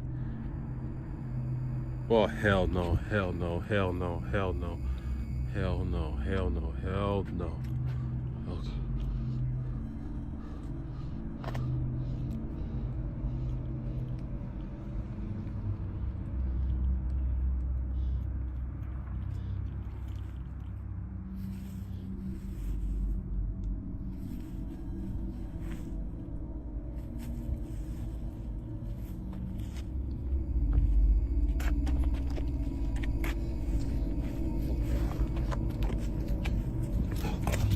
Okay.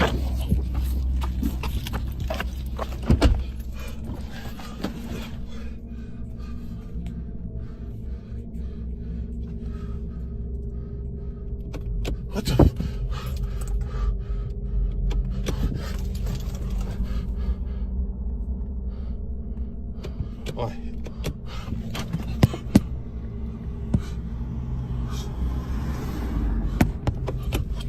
No.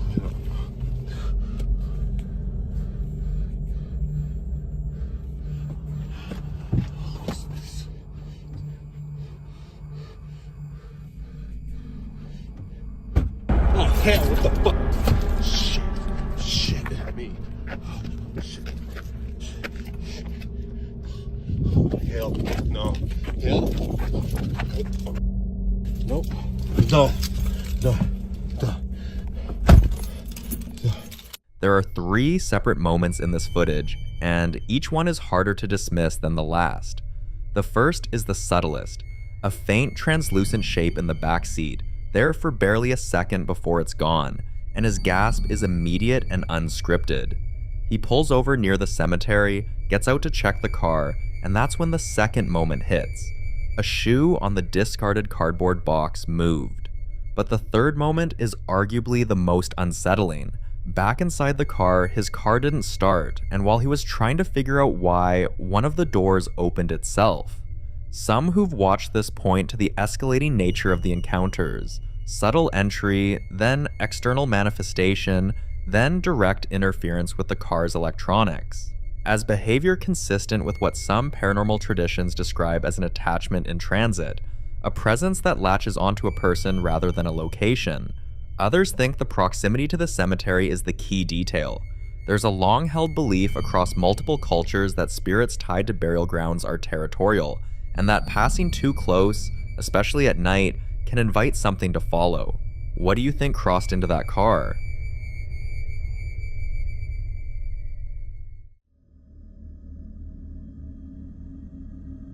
The following videos were recorded by a man who had just finished construction work on a house that had been sitting completely empty for months. But one day, the slats of the blinds push apart from the inside 3 separate times, creating a V-shaped gap. And a dark shape, consistent with fingers, briefly appears in that opening before the blinds snap back into place. No one was there. The house had been vacant, and he insists no person was inside when this was filmed. Some viewers chalked it up to air pressure or a draft catching the slats at just the right angle. Others weren't buying it, pointing out the deliberate, repeated nature of the movement. 3 times, same motion, same spot, as if whatever was on the other side of those blinds kept coming back to look out. That detail is hard to dismiss. Then, it got worse. Listen closely.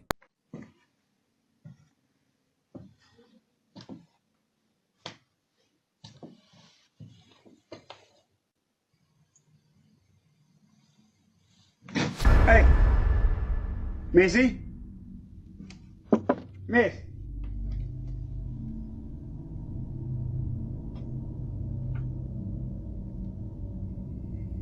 That looks fucking weird.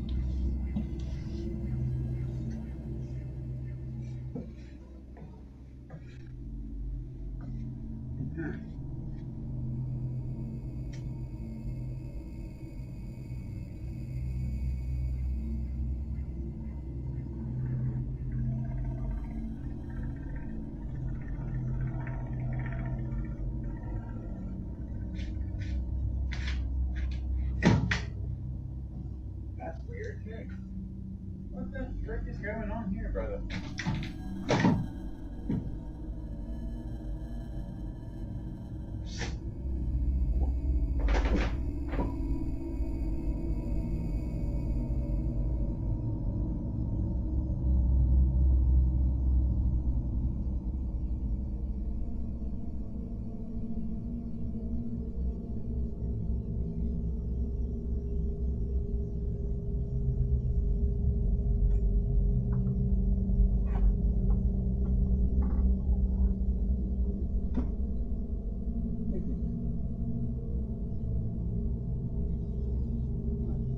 A loud, sharp thump rocks the space at around the 11-second mark, and right after it, the night vision on the security camera flickers completely off before snapping back on.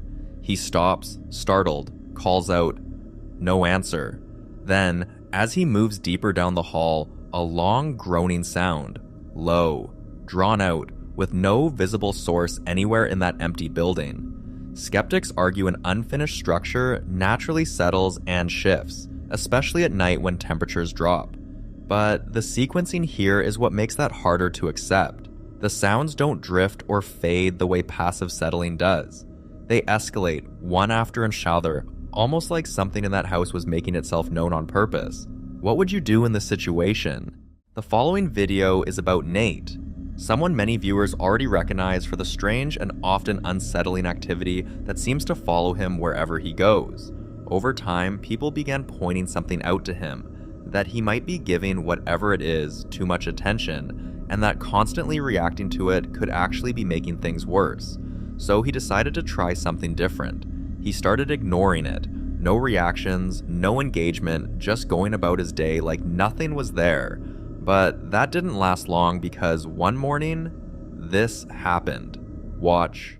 Alright. So you people tell me to ignore things, so...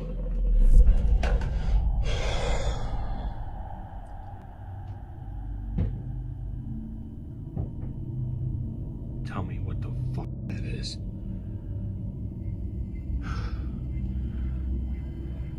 I have things going on in here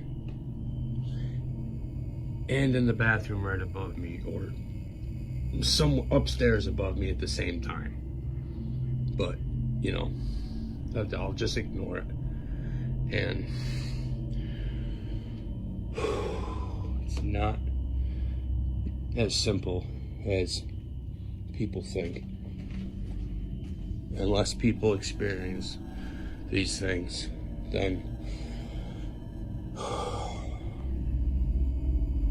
it's not as easy as just ignoring it when this shit happens to you.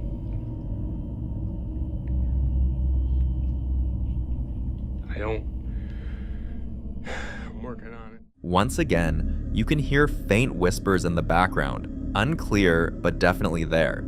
And what makes this moment even more unsettling is that just seconds before he started recording, the cabinet where the cup falls from was completely closed. Moments like this are why many believe that attention plays a role in these situations. Some say that reacting to activity can strengthen whatever is causing it, almost like feeding it energy, but others argue the opposite, that ignoring it doesn't make it go away. It just makes it find other, more aggressive ways to be noticed. And for Nate, it doesn't stop at home, because as much as he deals with this inside his house, his workplace isn't any different. Watch this. All right.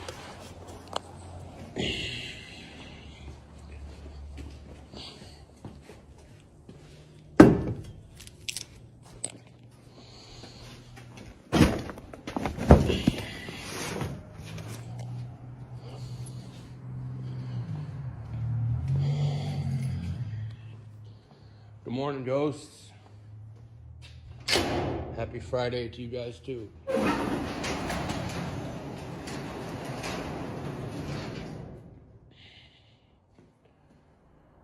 Well, I don't really see anything out of place or kind of...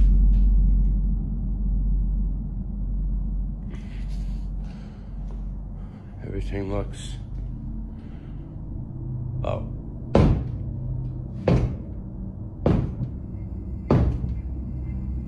I could feel that. I could feel that.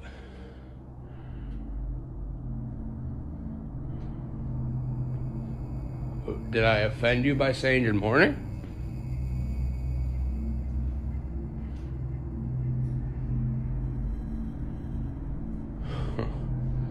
That's different. All right, I take back the good morning then.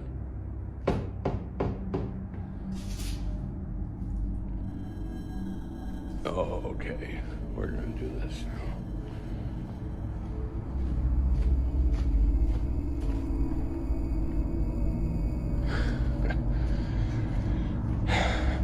All right. I take back good morning then. Jesus Christ. Well, now The knocking on the walls has started once again.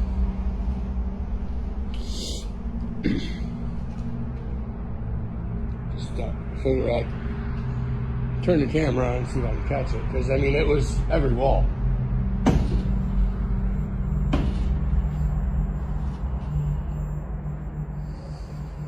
Like, and it's inside because when it did it on this wall, this and the chains were slightly swaying. So that tells me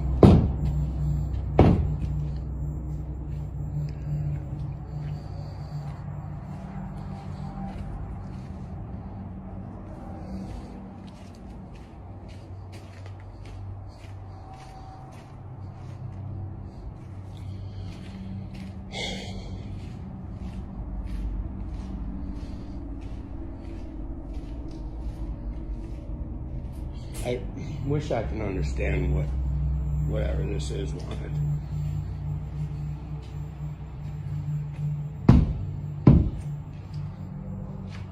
At the cemetery where he works, something can be heard bang against the walls of the garage over and over again. Not random noises, but heavy, deliberate impacts, like something trying to get his attention from the other side. Some believe this could be tied to the environment itself. Cemeteries are often associated with residual energy, places where emotions, grief, and history linger. Others think it could be something more direct, something that may have attached itself to Nate, following him between locations. And then there's one of the strangest things he's come across at work. Watch. We have this morning. Just one. No other ones. Just one single claw print or weird handprint. Fingers are super long. They look a little sharp on the edge, like small scratches underneath. And there is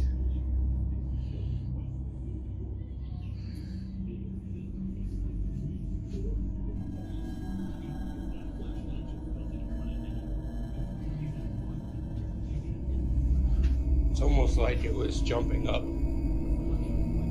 there, but I don't see anything. On the floor, there's a deep claw-like marks. Just one, as if something appeared, dragged across the surface once, and vanished. Some viewers even claimed to hear whispers toward the end of the clip, though no one could clearly make out what was being said. So what could leave a mark like that? This one remains unsolved.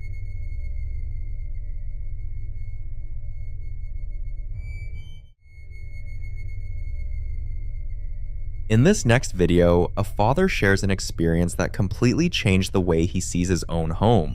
For some time, there had been small things he couldn't fully explain, moments where he thought he heard movement late at night, or faint sounds coming from parts of the house that should have been empty. Nothing too obvious, just enough to make him uneasy, but not enough to convince himself something was wrong, until one night, he suddenly woke up to the sound of his son crying, not a soft whimper, but the kind of crying that makes you get up immediately. Without thinking twice, he rushed out of his room to check on him, but something didn't feel right, so he decided to check the camera. Watch closely. No.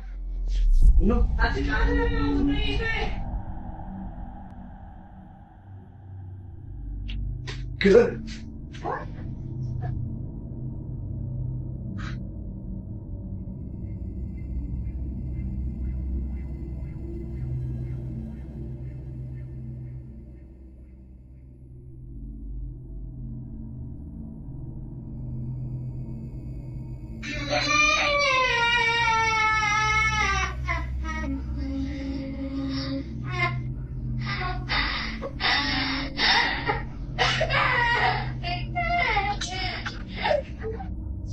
No.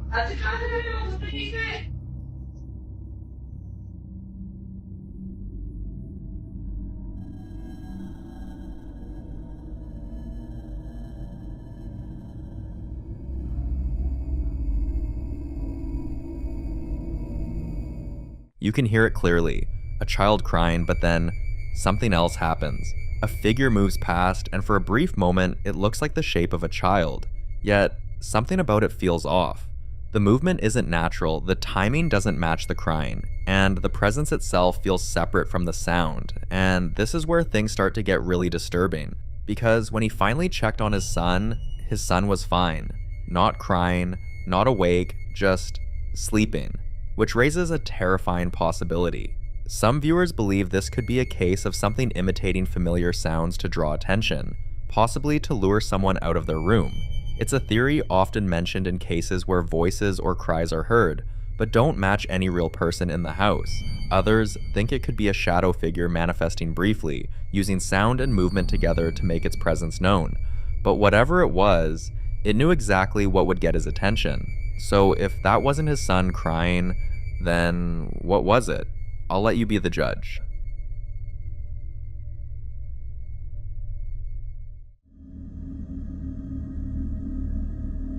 Now, in this next clip, Isaac, the man living in that old property with 2 haunted sheds, a place already known for strange activity that seems to grow worse over time, shares an update on his current situation. On this particular day, Isaac was doing a live stream, going about things normally, when a strange sound suddenly caught his attention. It wasn't loud, but it was enough to make him stop mid-sentence and go check it out. Watch this.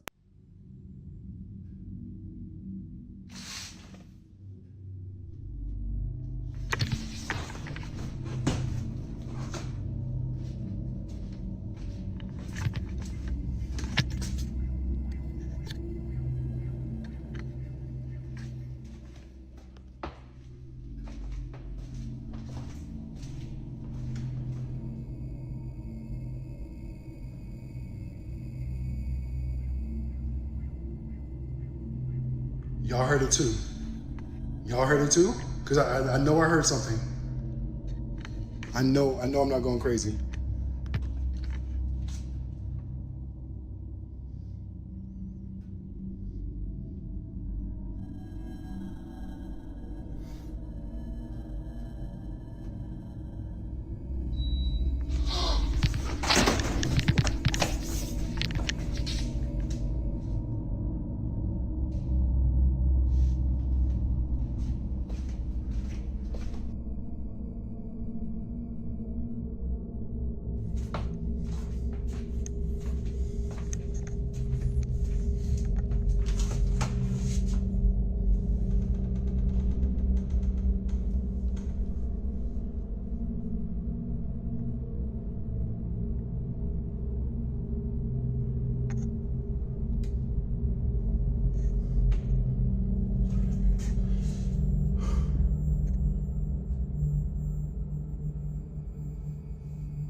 I'm standing right here with y'all.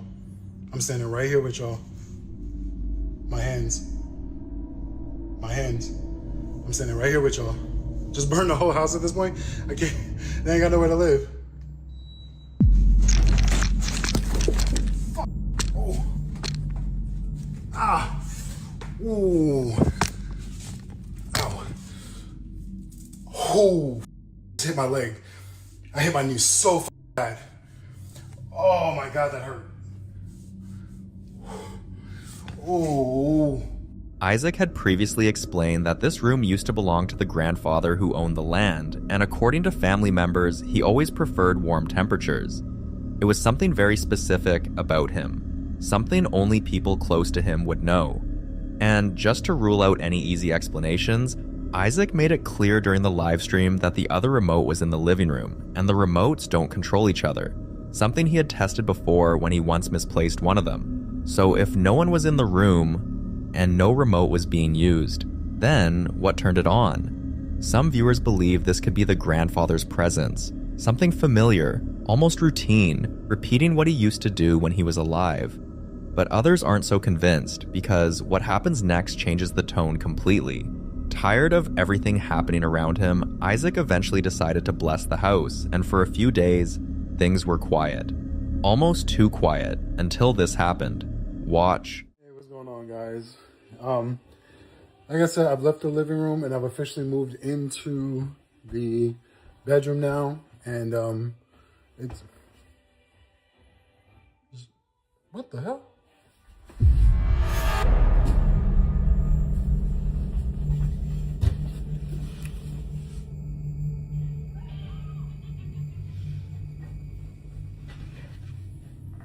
Well, well, I was gonna say,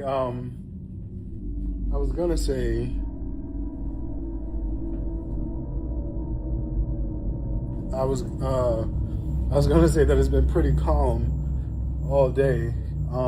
Somebody did ask me if they blessed the sheds, and the answer is no. They actually didn't. For some reason, my landlord was pretty adamant about leaving the sheds alone. We did the furthest one where the memorial is, but the one near the house and the one with the car in it, she was absolutely adamant that that would not be blessed, that would not be touched, and so we didn't touch it. I didn't ask any questions. Her reaction wasn't like mean or anything. She was just like, yeah, I don't like that's not a good idea. Almost kind of like, nah, just leave it alone type of thing. So, I mean, other than that, it's been a really good day. It's been a really damn good day, to be perfectly honest with you.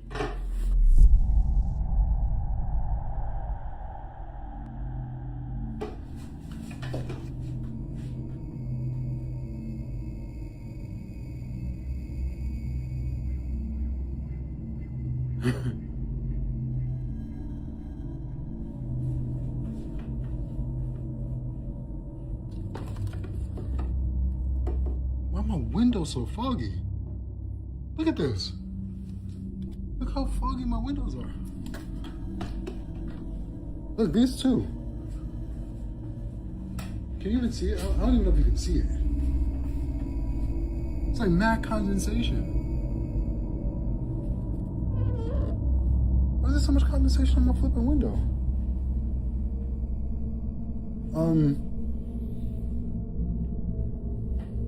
I didn't run.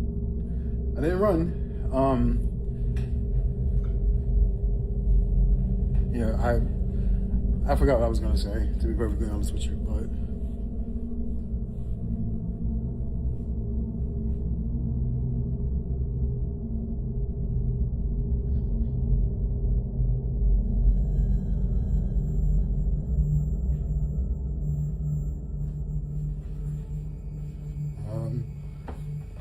guess I'll go ahead and finish getting ready for work. Watching Wicked while I get dressed. Alright, talk to y'all later. A door suddenly closes on its own, the light shuts off, and for those listening closely with headphones, some claim they can hear a faint voice saying, "Go away." And that's what really unsettled people, because if that voice is real, then whatever is there doesn't just exist, it has intent. Some viewers believe this might be a reaction to the blessing itself. There's a theory that if a space is only partially cleansed, whatever is there can simply move to the uncleansed areas. And in Isaac's case, that would be the sheds. And there's another layer to this. Isaac mentioned he wasn't allowed to cleanse the sheds, which raises a disturbing possibility. If something is tied to those sheds, and you cleanse only the house, then you're not removing it, you're cornering it. And according to many who study these cases, that can make whatever's there more aggressive. So now the question is, was that the grandfather making his presence known? Or was it something else entirely? Something that doesn't want Isaac on that property anymore? You decide.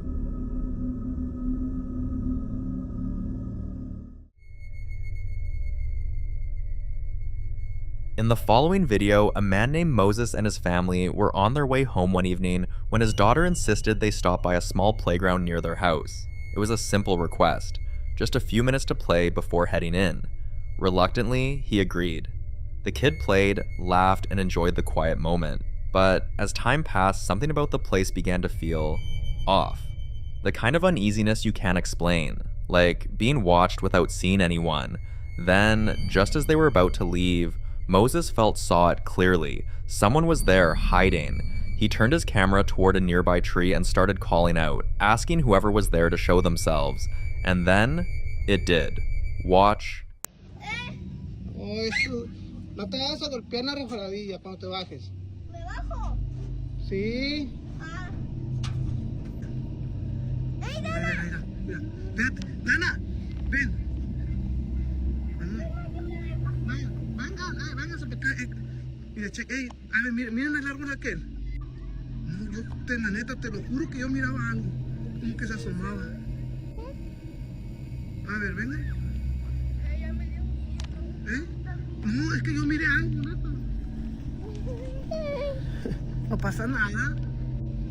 No, mi amor, no pasa nada, ven. No era nada, ven. ¿Qué? ¿Qué es? No sé, no, bro.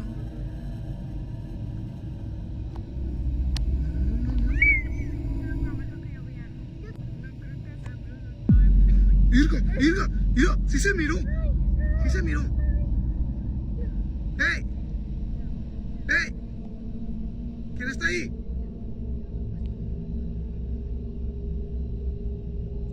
Yo sí miré, alcancé a ver algo. Ya, ¿te checaste? ¿Viste? A ver. Oh, mira. ¿Qué es eso? Ay, no.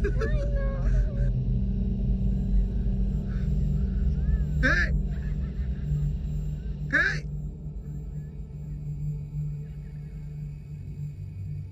¡Lujo!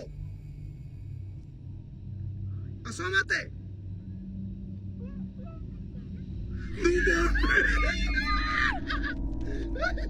Something peeks from behind the tree, not once, but twice, just enough to confirm that they weren't alone. At that moment, the family didn't wait to find out more. They quickly left, trying to brush it off with nervous laughter as they walked away. But after posting the video, the comments made things worse. People began sharing their own experiences about that same playground, especially after sunset. Some claimed they had seen figures standing near the trees, watching silently until noticed. Others described hearing footsteps behind them with no one there, or catching glimpses of something ducking out of sight the moment they turned to look.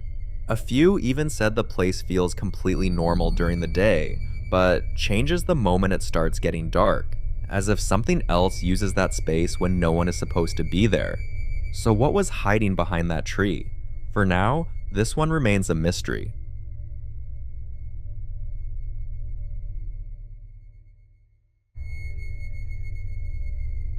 In this next video, Chris and his wife are trying to finally settle an argument that's been going on for a long time. Both of them have been experiencing strange things in their home, but they don't agree on what's causing it. Chris leans toward logical explanations. Faulty wiring, loose fixtures, anything that can be explained. His wife, on the other hand, believes there's something else in the house, something they can't see but can definitely feel. So to settle it once and for all, they installed cameras everywhere. One night, while they were asleep, the cameras caught this. Watch.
The stove turns on by itself, as if someone physically turned it on.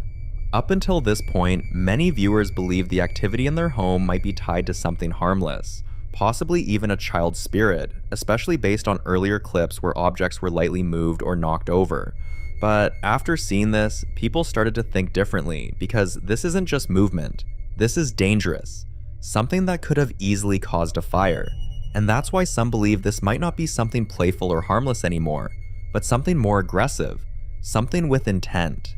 And for a while, all the activity seemed to center around one place, the kitchen. Take a look at this.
This doesn't look like it slipped, looks like something deliberately pushed it. According to Chris, this has become part of their daily routine. They go to bed with everything in place and wake up to the kitchen in complete disarray, cabinets disturbed, items out of place, forcing them to clean up every single morning. At this point, it's no longer about whether something is happening, it's about what is doing it and why the kitchen. What do you think? The following clip was captured by Amanda, who's had some of the strangest encounters inside her home. About 2 weeks after she moved in, she woke up one morning to shocking news. A body had been found in her backyard. And according to Amanda, ever since that day, the house hasn't felt the same. Have a look. I am freaked the f out. I just got home, and tell me why my chairs are like this. Like, what the f?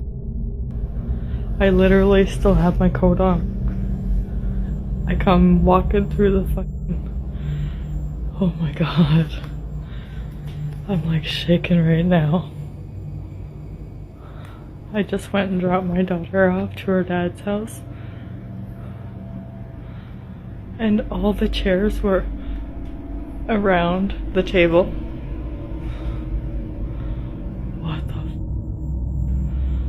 Oh my god. I need to call my mom. Chairs don't end up like this by accident, and this is not something caused by drafts, pets, or structural shifts. In paranormal discussions, this kind of activity is often linked to an intelligence trying to be noticed, especially when the setup is visually striking rather than destructive. Since then, Amanda says doors open on their own, lights flicker and malfunction, and the house feels different, heavier, quieter, like something is always just out of view. Some believe the discovery of the body may have triggered residual energy tied to trauma, while others think the attention and disturbance surrounding the property may have awakened something that was already there. Skeptics argue stress and fear can heighten awareness, making ordinary issues feel sinister, but others point out that recurring physical changes, especially ones involving multiple objects, are harder to dismiss. Now, Amanda just wants to know one thing. Is there a chance this all has a normal explanation? Or is this a situation that requires real intervention before it escalates? What do you think?